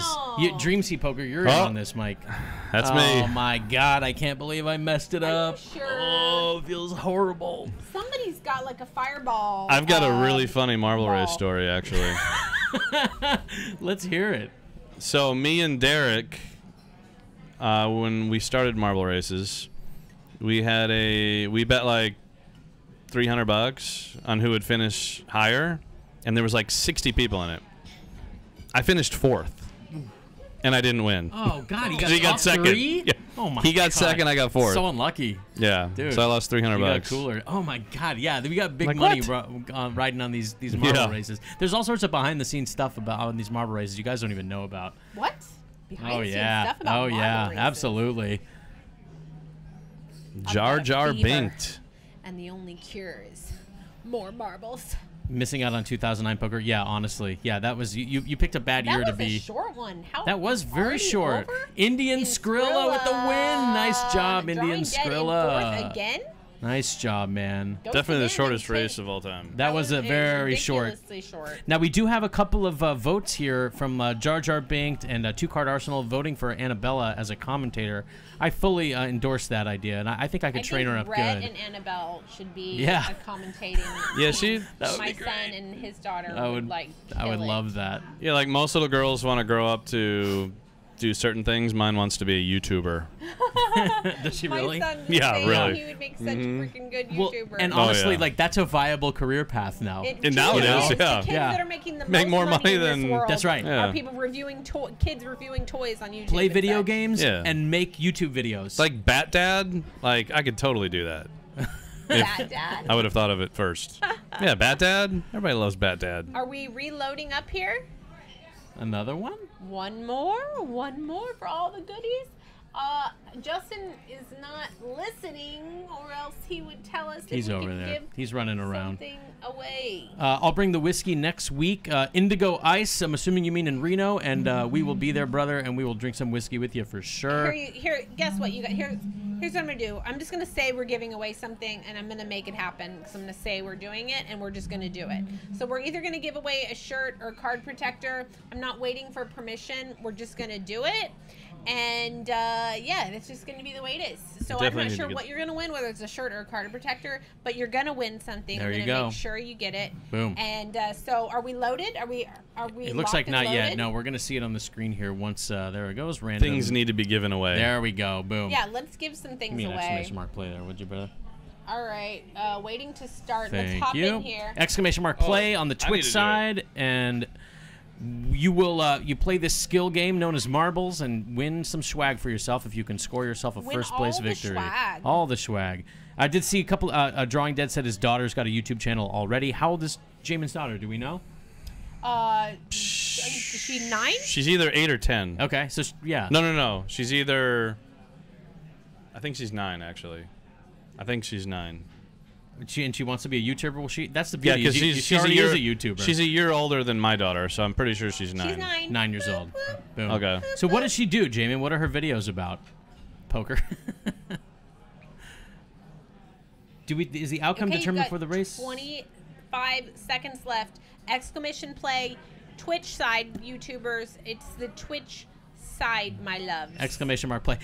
Jamin said she has 4 subscribers, and I'm 2 of them from 2 different emails. Hey, opening toys. Tell me her channel and I will subscribe. Opening toys is where it's at. I'm telling you. My daughter It truly, like truly, literally that's what I heard watches for my son. people Toys. open toys all the time. Yeah. Virtual Christmas. It must. It And- must be some sort of dopamine hit they get from watching this. No, right? it really is because like all my daughter wants is new LOL surprise, like all the like surprise things where they don't know what they're getting. Kids just love to open them. Like, Okay. ooh, what am I getting? And then after they open it, it's like, oh, cool. And into the toy box it goes, and they don't touch it again. Yeah, Right, right. Totally. exactly. It's about opening it. Ooh, look at this course. Wow. It's the windy world. Whoa. This is- Shane looks Howitt, like a let's go. pinball Oh, who's number 1? Oh, never mind. Ooh, Hop Grenade is number 2. Pocket Abe's is wondering if you're going to play short deck at Reno, and have you played much short deck? Period. The only short deck I've ever played was actually with Pocket Abe's at Train's house with the run it up guys. That was a fun night. Stone. That It was was a me. It was myself, Pocket Abe's, and all the run it up guys. And you were there. Me and Train. Yes, you were yep. there. Kevin Martin was playing. And Kenny was playing with us. Yeah, that was a really fun game, man. And then I think the guy I'm trying to remember the run it up Legionnaire who was the biggest winner that night went on to final table the main event the next day. Yes. God damn, was he running And good. I literally told him that yeah. night, I'm like, let me stake you in the main Yeah, he because was you were feeling it. running Yeah. incredible. He was feeling it for sure. And he was running good before that. Everyone was talking about how good he was running. And I'm like, yeah, can I buy a piece of you in the main? He didn't And then he let final you? tables. Yeah, Yeah. and he final tabled it. Yeah. He just laughed at me. Yeah, I'm trying to remember. Was it He was like a Hey, tech- I'm he was top like 5. A tech guy Let's go. from the Bay Area, or like so he probably didn't need any staking. Yeah, totally. my I already God. make 270 a Yeah, year. he's like some Yeah. I'm sort right of there. engineer or tech guy. So I just Oh, want to he was win in one AI. marble race. That's right, artificial intelligence. I remember having an AI convo with him. Debbie Yanks is Top stuck. Grenade is in third. Shane Howarth. Howarth. That's my boy right there. Blasting into the lead. Who is that? I think it's just a ghost ball? marble, I guess. It's weird that it doesn't have a name. I'm Oh, not is really he gonna sure. bounce him up? No, he won. Uh-oh. Shane. Oh, we're Oh, going it's still the wrong going. way. He's going Wait, the what wrong happened? way. He got Oh, it's blasted not up the by end? that thing. Oh, bad beat, no, Shane. We're not. That's how you run in poker. You're like there. You're the favorite, You're and supposed then to win, and then you a don't. little thing pops up and blasts you back into Bye. oblivion. You were this close. Yeah. Right now, it's. Hey, I'm up there. I see me. Top Grenade in Up- first. For the win! Suck on that! Boom! So I said that we're definitely gonna win something, but since it's Scott, meh. Since it's me, I win double, right? Is that what you were gonna say? Yeah. Yeah, I win 2 shirts. Sweet. So Jamin is gonna send me some Drawing Dead merch. No, he said forbidden. Postle's gonna stake me in a tournament. And what else? What else? Casey's gonna get me a drink, and I get a card protector for the win because I won. Man, he dreams big, doesn't he? Not man, low. feels I great. feel you For right the there. stars and land on the moon. There's a Kevin Spacey unboxing channel. Is that true? I love the WNBA. Kevin Spacey does a gift unwrapping on. You know who was telling me this? A cool anecdote along those lines was Adam Carolla, who has a little daughter who's like 12 years old. And I think she was like 8 at the time. This was a few years ago on Christmas, where Adam's wife, Lynette, got her everything on the list. You know, you want to make your kid happy, you know? And Adam said he was like watching her that morning as she was unwrapping gifts, and she was like almost in sort of a frenzied, like a fugue state, you know, because there were so much things that she would like unwrap one, and the second before that was even done, she was like on to the next one. She didn't It's really the even unwrapping. care. It's like what Mike was saying. It's the Right. unwrapping of the gift. It's Right. all about the excitement of Exactly. the unknown. Right. And I mean, honestly, I thought about this years ago, and I told my family, I'm like, kids just love the excitement of getting a present. Just like with toys, you can do the same thing with toys. You can like literally put anything together, and just like you don't know what you're gonna get. The fact that they don't know what they're gonna get is the excitement. Right. And then it becomes refuse the second you're. And he sort of related that to when he was a kid, when he would get like one gift. Like he got a unicycle one year, and it was like mind blown. It was his treasured possession. It was just the one thing. So, you know, I mean, it seems like, yeah, you want your kid to be happy, but often these things that seem cool and good for them on the surface are actually bad. You poison your kid, you know, you get him everything on the list. Not to pontificate too much. I actually have a recording, so I've bought countless LOL surprises and What's an whatever LOL all these. surprise? I don't know what that is. Some sort of meme. No, it's so the toy, the LOL surprise is you have an unknown like egg or like, I mean, they come in all shapes and sizes now, but like you don't know what you're going to get. But there's like 30, 40, 50 different things that you could possibly get. And like my daughter and other kids, they just like to open them and like not knowing who they're going to get or what they're going to get, what specific LOL surprise they're going to get. They just love opening these things. And anyway, I've spent hundreds, thousands. I'm not going to say how much I've spent because it's ridiculous. Like, let's not get into that. Hey, But so there you go. So Stone's So- Live opponents, this is where your money's going. yeah. It's definitely going to Mattel and whoever's Hasbro, making these Milton these Bradley, damn toys. you know. Yeah. But I mean, what were we getting at? Like I was Kids with their opening presents and I came up with this a long time ago. You could literally make anything as long as it's a surprise. It'll sell. Yeah. And so, that's what it was. So I made a record. I told Annabella, I said, look, we can either keep buying these toys or we can put it in a savings account for you for when you actually need it to buy a car or get an apartment or a place to live. If she can understand that concept at 8 years old, which I'm assuming she cannot. No, of course not. She's 8.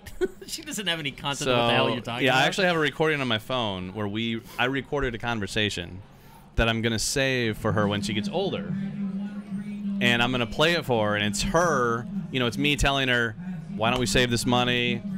use it for a car, use it for, you know, something productive when you're older, instead of buying all these toys that you're not even going to have, you know, for very long. You don't care or about, not even going to play with after you open them the second they're open. Yeah. Yes.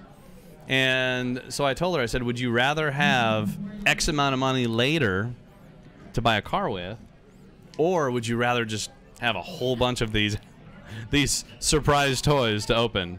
And she's like, well, of course, I want the surprise toys. Duh. Like, give me the toys. Yeah. I'm not going to want, like, I don't care about money later. Yeah, Give me, what the hell are you I want it thinking? now. Come on, Dad. God. Brent So- Harrington in the chat, people, by the way. Hello, Hey, Mr. Brent. Harrington. What up, brother? I've been battling Brent relentlessly in the pineapple streets. You guys got to get on the OFC Pineapple app if you're not already. It's Brent, so fun. I'm guessing I'm going to be seeing you at Run It Up here coming up shortly, since I don't think you missed many of those. Right on.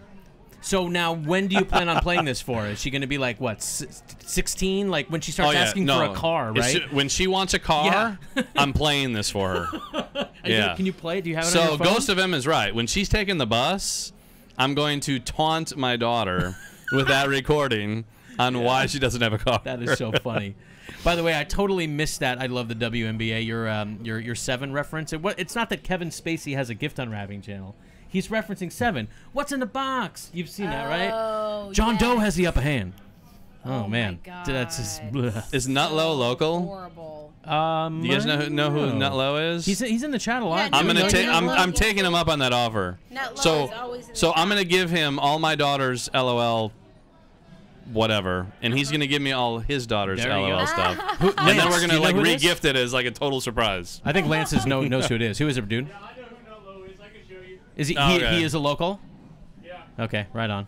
He's probably out there playing right now. Oh, really? Yeah, he's always in the chat. How do I not know about Nutlow? Oh, I see Brad. Oh, There he is. Bradley. What up, Brad? Man, that's a great idea. Like doing the the time capsule things for your kids to play them when they're older. And Oh, then, yeah. Come on, and then she's gonna be like, oh, come on, Dad, I was a kid, man. I don't know. I don't have any concept of the future. Quick. That's funny, but nothing more powerful than her singing her own voice. Like, now you know why you don't have a Yep. car. But then you're gonna cave and get her a car anyway. Of course I'm gonna cave. Like that's what single dads do who Right. want to make their daughters happy. And by that time, I mean, like, you know, you're gonna get like a 2019 used Tesla. You know, what I mean, think about what a used car will be. You know, what is she, 8 years from now? What's a used car gonna be? So it probably won't be my car now. It'll probably be the car after I get. Maybe I'll give her that one. Yeah, Mike and I both have Infinities. Oh yes. Oh yeah. So you're With gonna the say- all-wheel drive. But the thing is, I mean, that car, is it new? You buy it new? Yeah, I bought it new. My mean- first new car. Normally I don't buy new. It will run. That car go 250,000 miles. You could presumably own that until Annabella is 27 years old. Yeah, that's why the two Infinities I've had, like I went, 100K miles on my last one. Not one issue. Never went to the shop. Never. All I did was oil changes. That's it. And like, I'll never own another car. Like Infinities are amazing. Yeah. Yeah, I have a 2008 G37 Sport Coupe, and it feels brand new. The car's 12 years old already at this point, and it feels brand new. It's only got like 60K on the odometer. And my plan, honestly, I mean, those G37s are pretty sort of timeless looking, like the Grand Touring coupes. You know, it's got a manual transmission, which Infiniti doesn't even make manual transmissions anymore because nobody buys them in the U.S. Yeah. So I figure, between the manual transmission, it's got 60,000 miles, super low miles, and it's timeless looking. I'm keeping the car, man. I'm just going to keep it. I'll have it 20 years from now. My dad had a BMW 2002. It was his first car. He wishes he had never sold the thing. You know, he would still have an awesome vintage BMW. So I'm not selling that car. Yeah. I'm keeping that thing as long as I can keep it, in cherry condition. Infinities, man. I'm all about it. Well, mine's definitely not cherry. I have an 8-year-old daughter, so you know what my back seat looks like. Totally. It's grape juice stains and Oh god. goldfish crumbs and oh man. Definitely the goldfish crumbs. Yeah. Luckily, I don't have my car is kid free for now. And honestly, electric seems to be where everything is going. I have a Nissan Leaf now too. That electric car thing, it's money. I don't know if you've checked out the Rivians. Have you seen the Rivian trucks? No. If you guys haven't seen this, Rivian. I believe they're due to enter production in 2020. This company that's making SUVs that look like Range Rovers, kinda, and pickup trucks that kind of look like Chevy Avalanches, Honda Ridgelines, fully electric, 0 to 60 in 3 seconds flat. So like Tesla-esque performance, 400 miles on a charge. It can tow 12,000 pounds. These things are so money. Check them out. I think they're like doing deposits on them now, $1,000 deposits. But I see owning a Rivian truck in my near future, man. Those things are amazing. Oh yeah. Yeah. The thing with the electric, like I can't buy electric right now because I drive long distances and I don't like to sit and charge. Yeah. But I mean, you got to sit at the gas station, you know. Yeah. I mean, I take a lot of long trips. If you take long trips, I driving to Vegas, I take the trip to Oklahoma, Texas, Tunica, occasionally Florida. So, and I like to do the road trip because there's like poker along the way. Like 8 hours to Vegas, 8 hours to Albuquerque, 8 hours to any of those casinos in Oklahoma, 8 hours to Tunica, 8 hours or 5 hours to Biloxi, and then another 8-9 hours to like Tampa. Wow. And I hit poker all along the way. There you go. So you can plan your trip around charging stations, or you can plan your trip around charging stations. So if they can go, like, if they can make a car that can go like 8 hours, I'm in. Yeah. They're getting close. It seems like that's a few years away. It'll eventually get there. Yeah. Mm-hmm. Yeah. I mean, it's crazy that you can even drive that long. Can you drive straight without a break like that, though? I can drive 8 hours with, like, strictly bathroom, 1 food break, and gas. So where do you find the best, consistently the best games in Vegas, or where? On that road trip? Yeah. I mean, Vegas is great games. Albuquerque I play at the Route 66 casino, which has a really good game, actually, especially on the weekends. Oklahoma is phenomenal action. Tunica's not anywhere what it used to be, but that's where I used to live, and the Horseshoe is still really good. Biloxi's great. Tampa's great. So, okay, if you're gonna play in a game, do you prefer to sit down at a table where everyone is splashy crazy, or where it's like old man coffees and you can just run everybody over?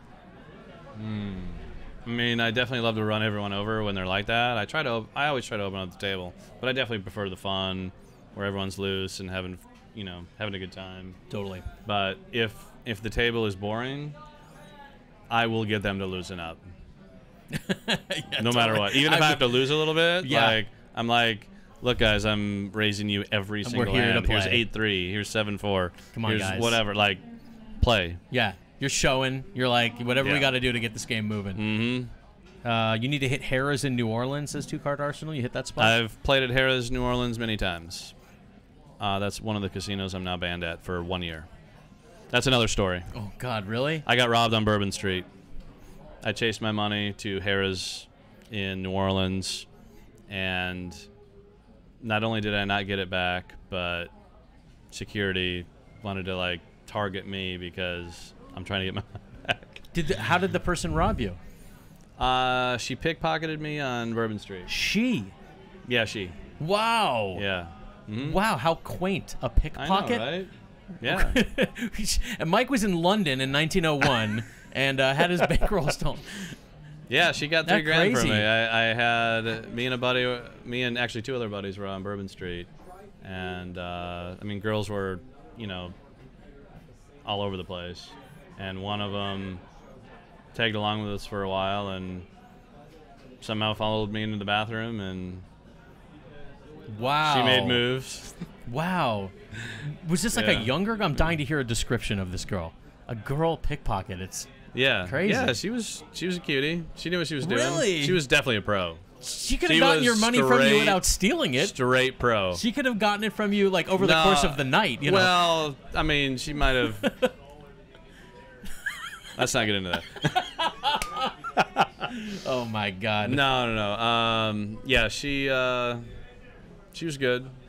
I've never been robbed in my life. That is crazy. Out of your pocket. And, did you feel her do it? Nope. How did you know to chase your money? Well, I mean, she was already feeling all over. Like she was I like, see. yeah, she grabbed everything in that region and got my wallet out of my front She pocket. was out of your front. Wow, she's a well, pro. I was wearing shorts. It was summertime. You know, so they were a little bit loose, but she got my wallet out. Is that a I'm wallet trying to in your pee. pocket, or yeah, you I'm just trying happy to pee. see me? She gets my wallet out. I go to the bathroom. I go pee. And then I come back, and she's on top of me. You know, she's like, Oh man. you know, messing with me again, and then gets my Wow. wallet back into my pocket. We walk out. I grab my wallet. For whatever reason, it was like subconsciously I knew. I didn't know consciously, but subconsciously, like, Wait. let me check my minute. wallet. Yeah. I check my wallet. I'm like, all my cash is gone. Holy calamity. Like, so then, God. even though I had too much to drink, that was fault number one on my part. Right. That doesn't help. But like, quick thinking, even while drinking, was, all right, let's not freak out. Let's play it and try and get it back. What's the only way to get it back? So You got to seduce her, obviously. exactly. So I told her, I said, look. So what did I do? I said, let's go to the casino. I don't know what happened to my money. It's crazy. I had $3,000 in my That's so pocket. weird. Like, Now it's gone. Now it's gone. Anyway, moving along. But hey, you know what? Let's go to the casino. I'll get some more money out. And she, all of a sudden, she went Oh, smart. she went from, maybe we shouldn't hang out anymore to, oh yeah, we can still yeah. hang out. No, You're let's going to keep give me hanging money? out, yeah, Oh sure. yeah. So I was like, let me turn it on her. Let me play her. So we go to the casino, and she figured it out though, because we're at the casino. We go to the bathroom. I'm like, hey, let me hold your, purse or clutch or whatever. It was Hold a my clutch. Cosmo. Yeah, let me hold your whatever while you go to the bathroom. Uh-huh. And she's like, oh yeah, here you go. Like, all right. So I ran into the bathroom, and I dig through her stuff trying to get my money back. But she was smart enough to not put it in there, obviously. This is a very trusting thief. Yeah. Because it wasn't in there, she wanted to let me know that it wasn't in there. So I didn't get it back. But I tried. And then Good effort. And then you once ended up with her tried- purse in your hand. Yeah. That's a good effort. Yeah, I tried. Excellent effort. But yeah, so I let security know, like, hey, this chick has my money. Like, do something. They literally let her go, and they're like, and tackled you. And then literally security, and then the officers that came are like, oh no, you were trying to pay her for whatever. And I'm like, no, I just want to get my money back. No.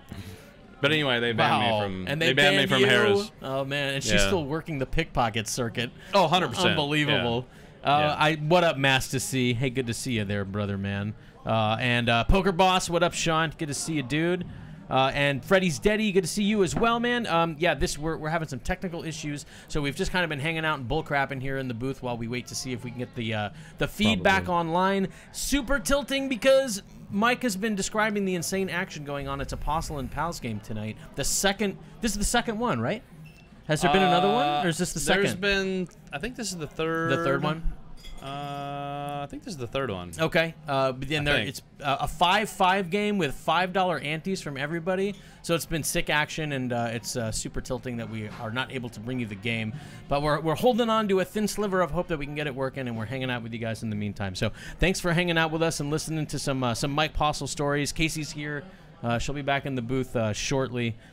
And I'll provide we appreciate entertainment. it. There you go. Whether it's on the table or off, I can tell you guys stories all night. Now you guys do make a good point that Mike's glass is empty, and we need some more red Yes. wine. I So keep let's grabbing see. my empty glass. Yeah, totally. I know. He's Like, I'm hoping one of the he's- waitresses comes by and notices. He's like sipping And like, mechanically. oh, let Yeah. me help him out.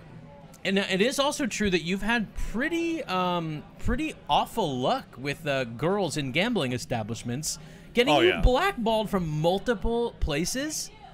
That's crazy that you've had that happen 2 times essentially. Some floozy And for no reason. Keyword is Harrah's Caesars properties. Right. Funny how I've frequented every other casino. Brittany. Brittany. Every other casino, never been one single issue. Harrah's Caesars always messing with somebody. That's pretty wild. Yeah. They're the evil empire of the casino industry. I'm not shy to say that. Man. I'm sorry, Jamin. You're so right. It's called African American bald. I totally spoke out of turn. You're absolutely right. I'll make sure I speak in a more politically correct fashion for you going forward, dude. Oh, someone's trying to break my heart right now. Fredo916. Oh, good. Yeah, hey, he wants to know what your biggest loss is in a single cash game session. Good question. 80,000, Jamie Gold. To Jamie Gold. Jamie Gold. I lost my biggest pot ever to Jamie Gold. That stings. Was it like right in the And- aftermath of his win? So this was January 2008. You tell. I'm gonna get you wine. You tell this. Okay. You gonna leave me in here by myself? I'm not. I'm just gonna get. I like hyperventilate and shit. Oh, you can go over to the table 11 and get it. I got a whole bunch of bottles on table 11. Nah, I would never leave you alone. Okay, thanks. I like freak out and stuff. Leave me in this little You're not box here alone, by man. We're myself. hanging out with Twitch and YouTube. Yeah. So biggest pot ever that I lost, January of 2008, Tunica, Mississippi at the Gold Strike. Jamie has been torching for 2 years now post-win. Yeah, Jamie Gold is in town. He comes in, he's like, I'll play anyone heads up for any amount of money. Oh, he was So riding high. instantly, I'm in.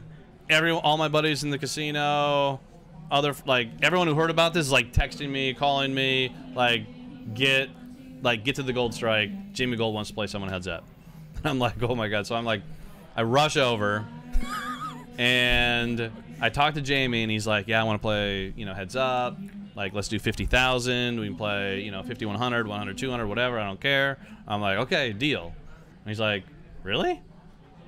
I'm like, yeah, let's play. Yes, I'm in. And he's like, okay, all right, give me a second. So Mike we're reaches, getting ready to play. Mike reaches into his pocket and finds that his money's been stolen by some girl. Yeah. So we're getting ready to play, and apparently someone had talked to him at some point after that while we're getting ready to play and told him that I played high stakes heads up online and that he'd be freaking insane to play against me. Really? So now wow. he goes from, hey, I'll play anyone heads up to, how about we play like a full ring game now? I'm not in the mood to play heads up anymore. I'm not in the mood. Yeah. Take a mite off. Seriously. Yeah. He's like, man, I thought I wanted to play heads up, but I think I want to play a full game now, and but we can get a full game going. How about we do that? So I'm like thinking, I tried to talk him into playing me heads up. He wouldn't do it. So we get a full game. A full 5,100 game? Mm-hmm. Wow. Okay. So the game was 5,100 no limit. What was the min buy-in? I don't know what the min. 10,000? I don't know what the min buy-in was, but there was no max. Like Gold Strike Tunica was no max for even the 1-2 games. So what did you and Jamie buy in for? I bought in for 50, and he bought in for 20 originally, but he lost some, and he kept reloading. He was stuck. We were kind of doing him and I were kind of doing a thing where, who could bluff each other the most. Oh yeah, didn't have any side bets or anything, so but he it didn't was want to like, play you heads hey, up. I showed you a bluff. I showed you But he was kind of playing you heads up. Yeah, we were showing each other bluffs, and wine's here, thank God.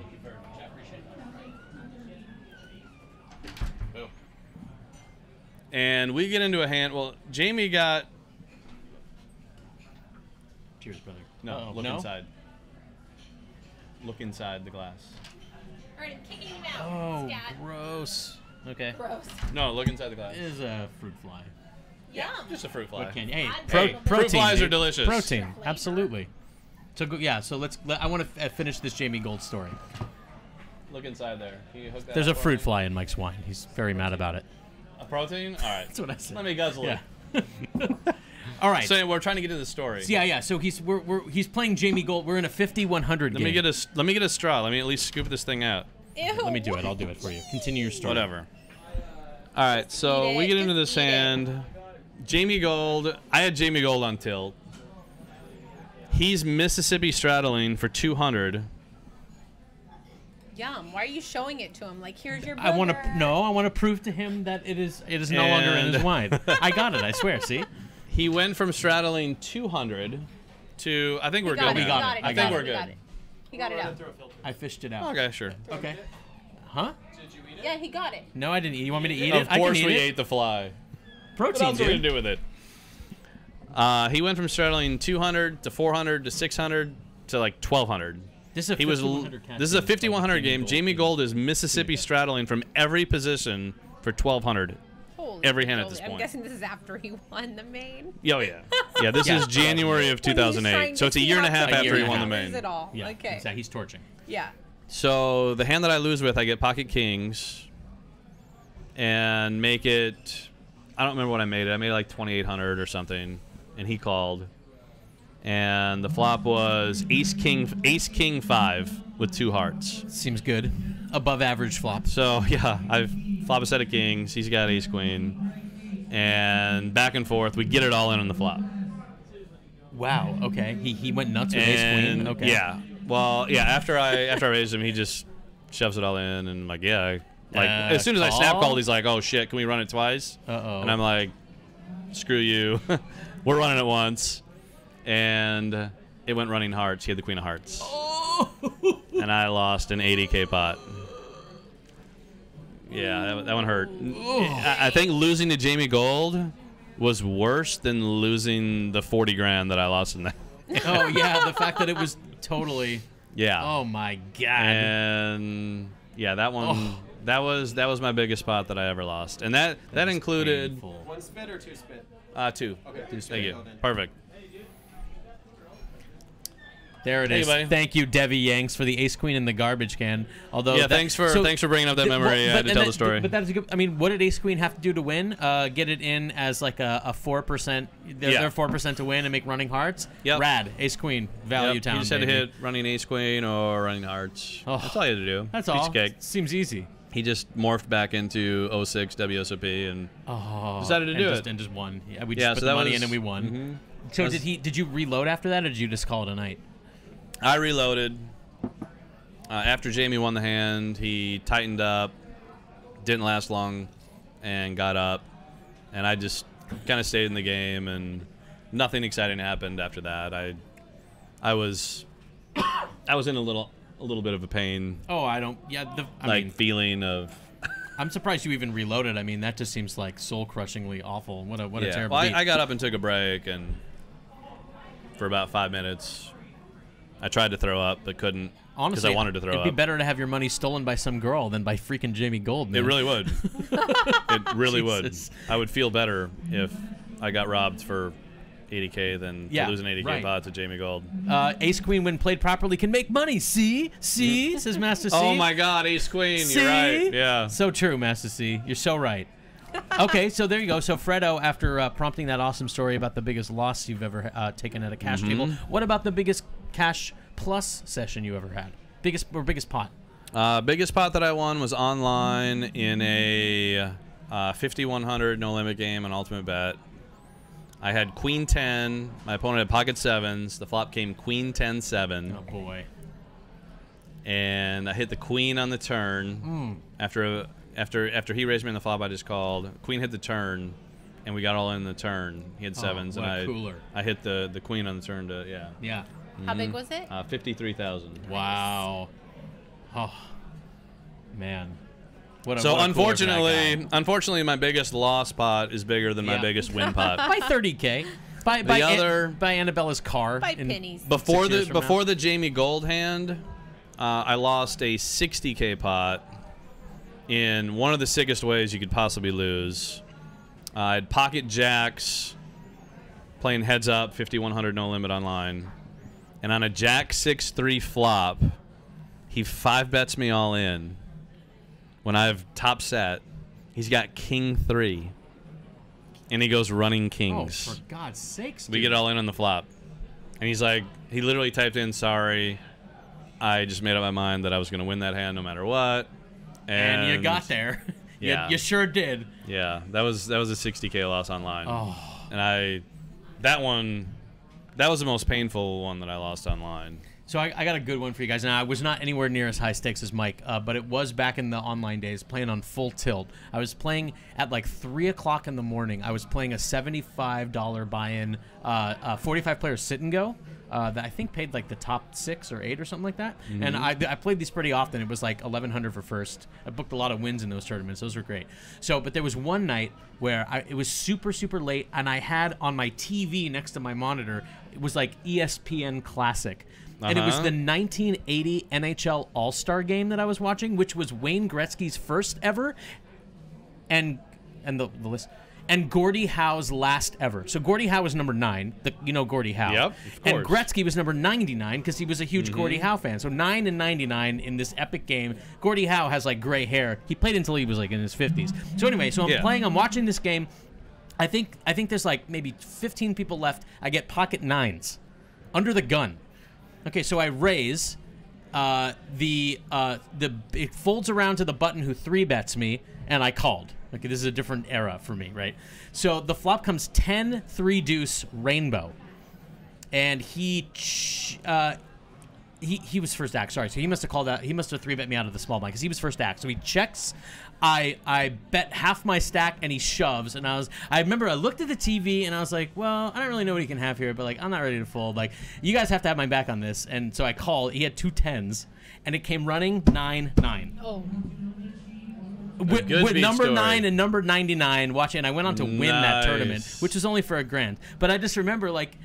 I mean, this doesn't get any more coolery than that. I hit the case 2 9s, and I needed them. And he typed into the chat. I remember him typing lame. He just typed one word, lame. That's great. I'm so glad you said that because I have a story just like that.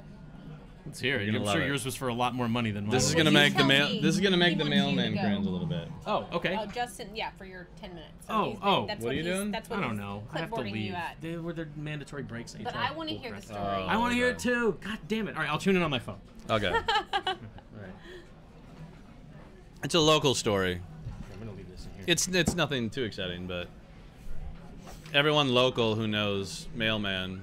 Eric Yes, will of know. course. Mailman's been playing forever at all different stakes. Yeah, care. I have what he just described. I've never done in my entire poker career of, 80,000 to 100,000 hands a month online and playing live. Like I've never gone like running quads, especially against a hand, a big hand. But I was playing at another local casino that I won't mention their name, but me and Eric were playing in a really big game at another place, and he had aces and I had 9s, and on an ace 6-4 flop, I went running 9s with my 9s to win like an 8K pot. Ooh. Did he say anything? And Did no, he just Eric suffered was super. He was like, silently? oh, like everyone went nuts, and Eric was like, oh. Wow. But, yeah. Pain. Yeah, running 9s that reminded me of the only time I've ever done that. Against Mailman. Mm-hmm. And somebody wanted to know your biggest loss to a non-pro. Biggest loss to it. Well, Jamie Gold's not a pro. Well, how about Frank? He's a name, but how he's not about a pro. Frank the Tank here on the Veronica and Friends game? We never yeah, gonna right. let you Yeah, live that I mean, one down. Mm-hmm. Here, Frank and Rich are in the discussion. Online, I mean, I won and lost 20 to 50K pots, like all the time. That was pretty normal back then. Here, live. I mean, when I play live, I play smaller. Like we mentioned earlier, I just like to have fun and drink and Splash around, have a good Yeah, time, and win all the monies. But yeah, I think the 8K, like I lost an 8K pot in a 1-3 game to Frank. That's on the internet, Wait. unfortunately. Wait, somebody had a 5 and somebody had a 7, right? Isn't that right? I had pocket 5s. He had 6-7 For a pair of On a- 7s. on a King 10-10 flop. Somehow, yeah, he sees a 7 on the Did you guys get it all in turn. on the flop? Or on the, No, on the it was river. on the river. Oh, that's So right. in a big 3-way pot, I think they have that clipped, actually. checks the flop. He hits a 7 on the turn. He calls 1,000 or 1,500 on the turn with just a 7, and then I shove whatever I shove 2,500 on the river, and he's like snap calls me with just a 7. He did. He didn't even think about it. It was like the quickest call Yeah. ever As soon as I said all in, I heard call. with the 7. Yeah. That was sick. That Yep. was I remember, like, no one could believe the size of that pot with a pair of 5s and a pair of 7s. It was crazy. And the thing is, that move works against literally everybody. Oh yeah. But Frank just was like, not today. So my read on Frank that night was a little bit off. Like, I've got everyone pegged all the time, but I did not account for how much Frank had to drink. You didn't Frank have a had full been button playing. that night. Frank had been playing golf all day. He was drinking all day, and that played a part into him not wanting to fold. And I should have known that. I could have easily checked. He would have checked behind, and I would have at least saved the river bet. But I'd been drinking that night, But instead, so we have this amazing video. There it is. Nightbot just put it up on the YouTube side. Frank Oh, Tanks in a record yes. 1-3 no limit There it hold on is. pot on Stones Live. You can watch me get owned. I don't know what the exclamation, exclamation Frank Tanks. Let's see if does that work on the Twitch side? Exclamation Frank. 2-card arsenal. That is very true. There it is. For those of you guys who want to see that epic hand, there it is. If you want to watch a little bit of poker tonight, that's a really, really freaking fun hand to watch. So definitely check that out. Ghost of M said he already put it. Oh, yes, you did. It's Ghost of M. there. Thank you, darling. I obviously can't see straight. Master C says, I opened to 180. Ben raised to 600. Frank calls. I fold. Mike closes the action. King 10-10. Check around. 7 on the turn. Mike leads I 1,000. can't breathe. Ben folds. Oh, I remember. Wait. Ben had jacks. The last sentence is Ben the best. had jacks. Keep reading He that. folds. Frank Keep reading calls. River X. Mike shoves. Frank tanks forever and gets clock called on him. Frank tanks forever and gets clock called on him. That is the line of the night right there. It was the quickest call Yeah. in poker history. I didn't even get the all-in finished before Frank said call. That was an epic With a hand. 7. Ugh. Go ahead and throw up a couple others in here. And the river, I think, put a flush on the board, too. I don't remember what the one is with trains, balls, or something like that. But anyway, any clips you can remember, Ghost, if you want to throw up for us, because there's some fun ones in there that I'm sure the chat would love to see a little bit of fun poker action, since we haven't gotten to see too much of it tonight. But it has been fun just kind of having a different feel to the game, doing a lot of marbles and talking about some interesting poker stuff. So here's something that we didn't get to talk about earlier when we were doing our little podcast session. But Phil Galfond, who's married to Farrah Galfond, who was recently on the ladies' night on Poker Go, he does the Run It Once site, and he now has an online poker site as well where you can play poker. So he recently gave back like 50% of the rake, or gave like a lot of the rake back to his customers, because he felt like it was better for the players, and because he's trying to keep recreational players in. He also banned HUDs on his poker site. Good. And he said he felt like the losing players were losing too fast, and they just were not able to, like, for recreational players, it's about having some fun and being Absolutely. recreational. And when you're losing all the money just like that, you know, he wants these players to be able to have a few winning sessions, maybe a few weeks of winning sessions, Absolutely. before the pros, you know, eventually get it all over on them. And Yeah. the HUDs can be intimidating to these players, and they lose the money so quickly. I'm not a fan of HUDs Yeah, at really. all. Like, I'm very old school. Like get your reads in other ways, Right. and get to know your opponent in other ways. Like, I think they're very unfair, and I really wish they would get rid of them completely. Right, because so many people are feeling like so much of the game online is like solved, and all the pros are getting all the money, and the recreational players are getting fewer and far Recreational between, players aren't playing anymore. because they're losing so quickly Yeah. that it's no longer fun for them to play. And so Phil Golfon said, I want to make money and in poker and all this sort of stuff, but I think it's overall better for poker for me to return half the rake, ban HUDs, and make poker better for the recreational player. 100%. Absolutely. And there was a lot of people that were just like up in arms about this. Like, what? More rakes not better? What are you talking about? You know, how can you do this to the pros? But Phil Golfon's trying to make an overall environment in poker better. Yeah. Poker's all about the recreational player. Yeah, what do you guys Like- think about that? Chat. I mean, Ghost of M says Phil is super wrong with regards to HUDs. Tell me why you say that, Ghost of M. And 2 cards, Arsenal says recreational players don't last long if they lose their money quickly unless they have unlimited bankrolls. And who has unlimited bankrolls? It's a few and far between. You know, few players, they're working class people who want to have a little recreational time and unwind and play some poker. And if they just are losing so quickly, then they're done and they find a new hobby. And it's not good for poker overall. I agree with that. I would, I wish HUDs never would have been invented in the first place.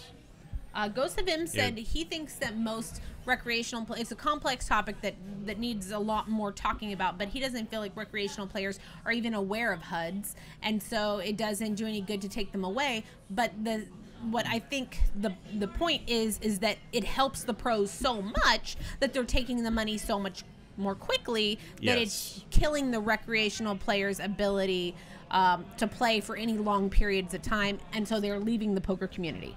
Yes, that is exactly it. Yeah. Mm-hmm. So it is an interesting topic, and I think we're just in an interesting time in poker in general.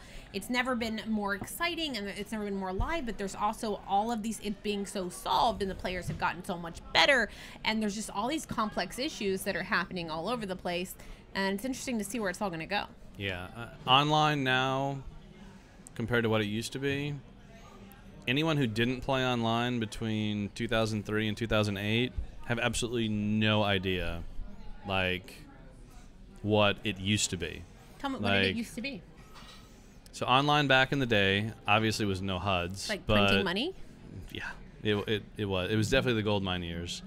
But online back in the day was, you know, let's just play poker, let's have fun, let's get to know the game, let's win. You know, back then you could play satellites to go to Aruba, to go to, you know, all players, you know, USA players It was like could the play. dream was alive for the everyman player. Like, I mean, because of online, I went to Aruba and the Bahamas and Paris, France and Ireland and the Playboy Mansion. Like, wow, I got to go to all these places. Heard all of these stories. I got to go all these places because of online poker and because we had satellites to win seats to go to these events. And nowadays, I mean, you know, they tried to bring that back this year with the PSPC and the Moneymaker Platinum passes that they went all over the country and did it. But just the fact that they were doing that and trying to create that hype just kind of really showed how much had been missing. Poker needs more of that. Missing. Poker needs more of getting the recreational players involved, and it's all about the experience. Like getting everyone the chance to feel like, hey, I can go and experience something. All I have to do is win a satellite online. And even the Moneymaker events, like you could play for $86, I think is what it was, and experience something. I mean, Cliff experienced it here, and that's what poker is missing, 100%. That was so exciting, and then we all were rooting for Cliff. Yeah, absolutely. Because Cliff is our hometown hero, and it got us all more engaged in poker, and we all wanted to play. So it just created. It was that fire that starts, that little spark that starts a big fire, and everyone's getting more excited and more interested. And they did that all over the country, and I think it is great for poker. And another thing that they're doing coming up for the World Series is they're doing the $500 buy-in for $5 million guarantee, with only one re-entry allowed. It's going on starting, I think, May 30th. It's the opening event for World Series of Poker. I think it's kicking off their 50-year anniversary, and I mean that's an insane value, $5 million, without being able to rebuy. Right. And anyone can afford to play it. The re-entries is another one. Like, I mean, if we could go back to, even if we kept it at one re-entry, that would definitely help. I mean, there's so many people that would play that don't play anymore because of specific reasons. HUDs online, multiple re-entries where you know, deep pockets can just buy, you know, fire. That's how they get a big stack. And yeah, and it's, you know, a lot of people feel like why do I want to get into something where I'm at a huge disadvantage? I don't even want to play. And if we go back to more of the old school, you know, poker mentality of, you know, one shot or, you know, one re-entry or straight rebuys with no house fee, you know, let's play for more, you know, let's play more satellites into you know, big events or fun events where we can go make a cool vacation places. out of it. Yeah, exactly. That's so enticing. Like that's exactly what when poker else needs are you more gonna spend the money to go somewhere like that, you know, or Yeah. get in on such a small buy-in? I do want to read a little bit of the chat because there's a lot of people chiming in on some of these topics we've been talking about. So let's see here. VTB says, as a rec player, it is super disheartening to hop in a game against a huge stack and just get bullied around. And Ghost of M says HUDs are legitimately the only way that bot rings and cheating rings are exposed in 90% of cases. Banning them will just make it better for cheaters who will still be able to use them along with other tools at their disposal. So that's a great point and a interesting thing that we needed to talk about. And I didn't know, and I appreciate you bringing that up, Ghost of M. He says, I can guarantee you regs will play fewer tables without HUDs, which will help regs focus more. And when even more money versus recreationals, this is going to backfire on sites so hard. So interesting. And Yeah, I know what he's getting at there. Can I ask something? Yeah. What metrics are we using to, like, oh, there are less recreational players playing? What metrics are we using to measure that? Like, is it just anecdotally you're noticing that, or there's some sort of metric? I think the sites definitely have the research and the graphs and the statistics on some of that, and some of them can feel it. For some people, may not even know what a HUD is. People watching this show, can you? Hero? Wine? Here, let me. I'll grab it for you. I used to live online, and now I don't even play online for some of the reasons that we talked about. Because a lot of bots and just a lot of pro heavy and not a lot of recreational players. And it's a completely different world. Yeah. I mean, people who played back in the day, who have played recently, know what I'm talking about. But I mean, anyone who didn't play online 03 to 07 for sure, like, they can't even comprehend what online poker was like back then. Like, they can't even fathom how it was compared to what it is now. It's a completely different world. Yeah, and so a HUD is basically something that you can download that gives you information on all of the players at your table, that gives you extremely valuable information that you can then use to make decisions about that player, like their aggression frequency and how often they do certain things in different spots. It's endless, the amount of information that you can get from these HUDs. Mm-hmm. Yeah, I mean, there's 8 to 12 different,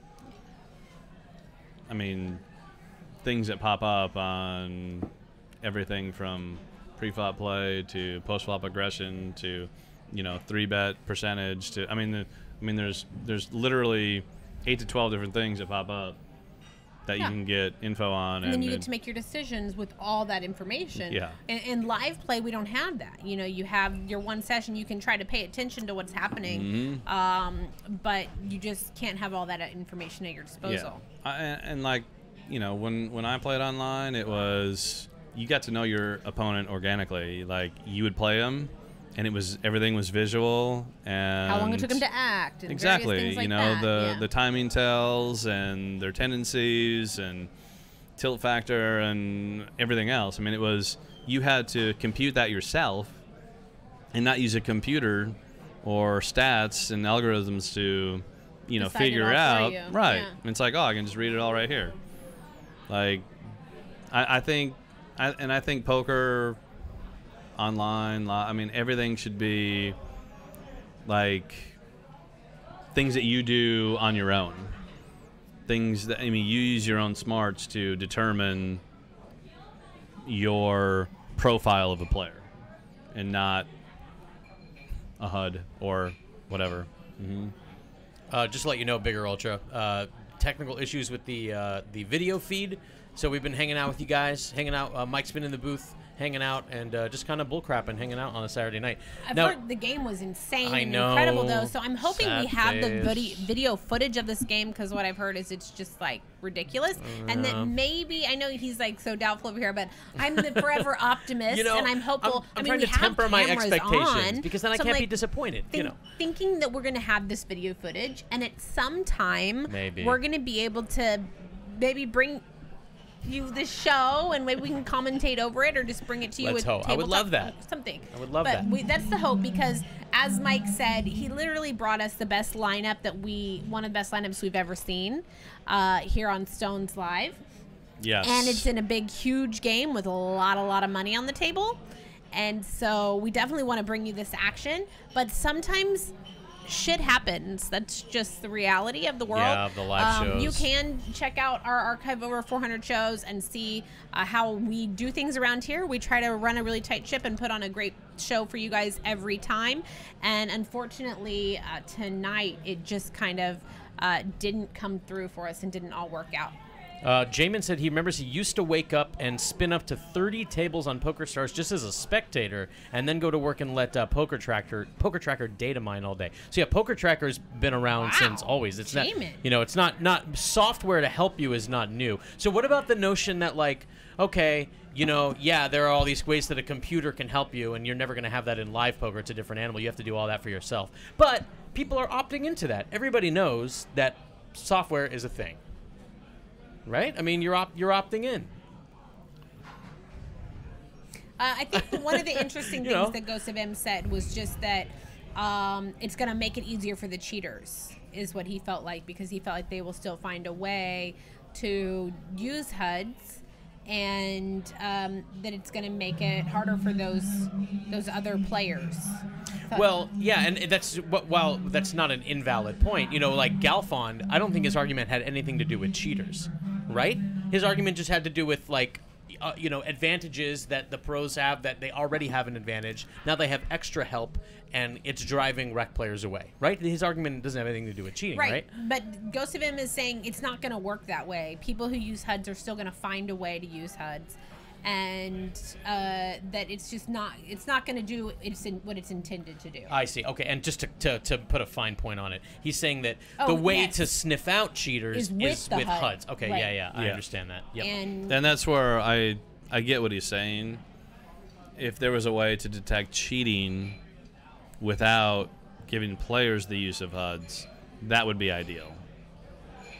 Well, and maybe the weight there falls on the site themselves to be monitoring and using these HUDs and finding the cheaters without the players doing the work for them. Right. Mm-hmm. Yeah, we might have been able to find out that Russ Hamilton and all his cronies, were seeing our hole cards before, it wouldn't have taken us 2.5 years to figure it out. Totally. Good question from Master C, fellow commentator Master C. How much... I don't know about that. About Russ Hamilton being able to see our cards. Oh, the ultimate bet scandal. Yeah, I can tell you all about that one.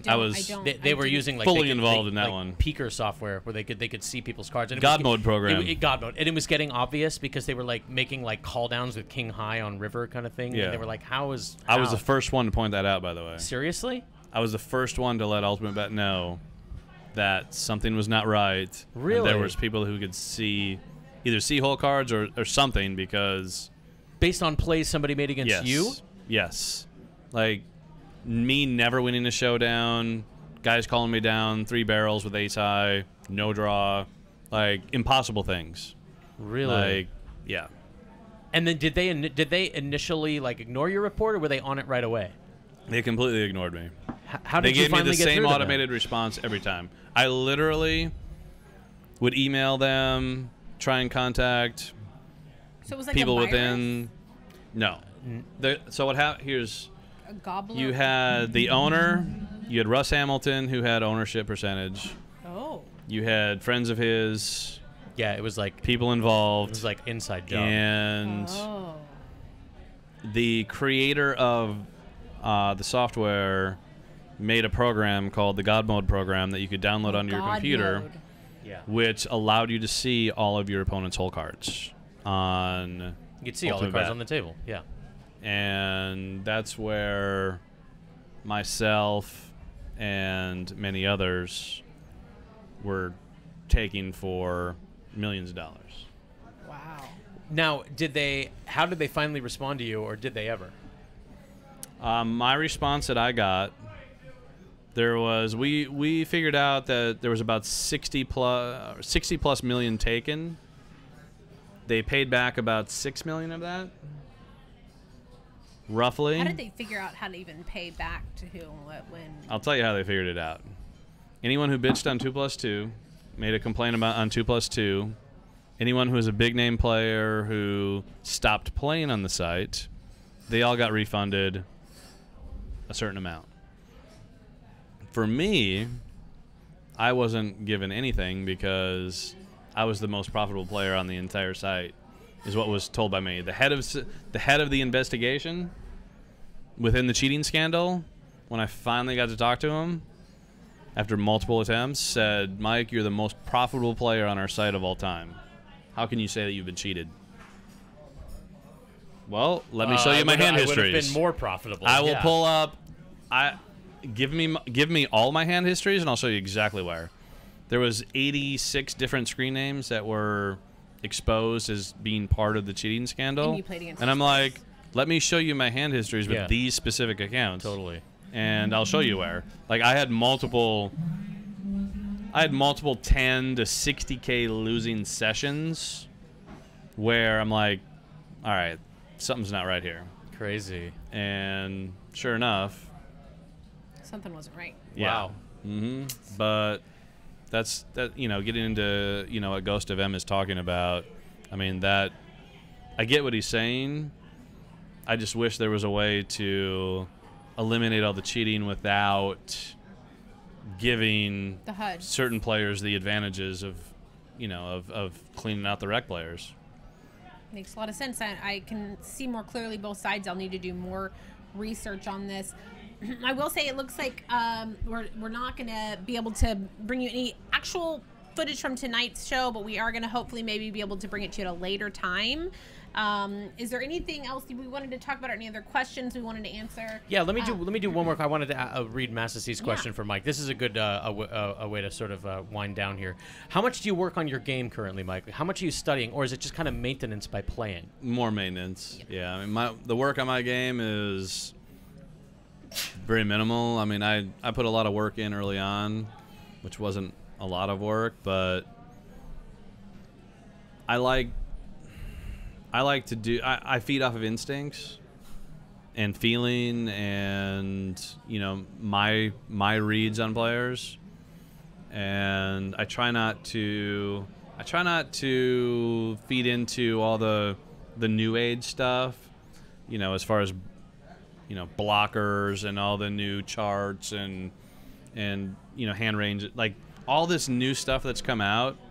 What players don't realize is that a lot of this new stuff is just fluff and I think you BS. should call it newfangled. It sounds better. All this newfangled nonsense. Fluff, BS, newfangled, whatever. like so everyone who profits in the poker industry from creating all these new tactics and whatnot, it's just refurbished or just things to like, hey, I have more content, like follow my new content. But a lot of the new content, in my opinion, is this kind of Recycled old fluff. content? Yes, it's, hey, I have this new material, follow my new material, and nothing against any of these guys who put it out there, but I mean, like, I laugh. This drives me insane sometimes when someone will go over a hand and they'll be like, well, I have Jack 9 with the Jack of clubs, and the fact that there was 2 clubs on the flop, like, eliminates any flush draws because I have the Jack of clubs. And I'm like, What? I'm like, oh, you have a Jack of clubs, you have 1 blocker, so that eliminates flush draws? Right. Like, Yeah. oh my god, like the whole blocker theory is, Especially in no limit hold. That does get overstated. it kills me. Like, It I mean, does how many get times, overstated. like, I've had it multiple times, aces against aces, or flush over flush over flush. Oh, right. I mean, we were in a tournament the other day. There was 3 hearts on the board, and 3 people all in, and all of them have a flush. And it's like, Wow. oh, where's the blockers Right. on that one? Everyone's blocking Yeah. everybody. Whoops. It's like, oh, how can you have Broadway? I have King Queen. So how do you have Broadway? Because there's multiple 3 kings other and kings queens. and there's 3 other queens. Yeah, totally. That doesn't mean they don't have it. It crashed me up, but whatever everyone wants to believe, whatever makes them, want to do what they do. I actually have had that a lot lately of people bluffing into me because they have blockers. Like, oh, I've got blockers, so let me bluff into you. And then I call and I have it, and they're like, oh, well, I had blockers, so I bluffed you. Oops. Whoops! I didn't think you could Thanks. have it. How could you have it? I have Like, it I free. love the blocker theory. Like, keep bluffing into me because you have blockers. Okay, well, I think that's pretty much going to wrap it up for us here tonight on Stones Live. Thank you so much for sad sitting in face. with us, Yeah, sad Mike face P. It indeed. was actually really interesting to get to hear a lot of your thoughts and talk to you about some of this stuff. A lot of things that I think a lot of people have wondered about because we watch you play night after night and like kill it and crush, and we never get to kind of see inside the mind. Shout out to Absolutely. old school. Yeah, the old Shout out to school. the old school. Absolutely. Endless hero. 2-card arsenal. Yeah, absolutely. And shout out to all you guys in the Twitch and YouTube chats who've hung out with us tonight. Hung in there with this cardless Saturday night while Postle and Pals degens it up within a stone's throw, and we couldn't get in on the action. Yeah. But I had a great time hanging out with you two here tonight, and then all you guys in the YouTube and Twitch chats. Thanks for participating and just kind of conversing with us. Yeah. Enjoyable. We love you, fam, and we will be back on Monday. The plan is we will have poker to show you, and I think we know what the problem is. We had to order a couple of parts, and we're gonna get it fixed up for us, and gonna be back. What is Monday? Let's see. So 1, 2, 3. That's not. No, I'm not playing you. on whatever Monday is. I'm playing, and I'm gonna get crazy just for you guys. Oh, it's a How about that? 1-3. It's a There it 1-3 no is. limit That's it. hold'em. I'm on playing Stone's Monday. Live. And Mike's in. Mike there you go. is gonna be in the I'm game. in, and I will play extra crazy for you guys. Very Boom, you excited. heard it I here. believe I may also be in. Is it you and me? I'm not sure. I know I'm Here, in I'm on gonna look at the Wednesday for calendar. sure, but I'm not sure about Monday. I know I'm in Wednesday. So, Here. he's gonna tell us. Is it me and It you? is. Oh no, okay. it's not me. It's. Oh, I me thought and it was Dermot. you I've and never been in the Dermot. booth with Dermot, but I will be back here with one of our new commentators, Dermot, to call that 1-3 game with Mike P in the game Boom. with cards in action. We so appreciate you guys hanging out for our podcast-esque Yeah. Stones Live. Exactly. And Harlan is coming over here to harass Mike P that he hasn't been sitting at the game. Anyway, we love you guys so much. Thanks, guys. Thank you. We will see you on Monday. Yes, exactly. Until then, Scott for Casey and Mike saying so long. Good night.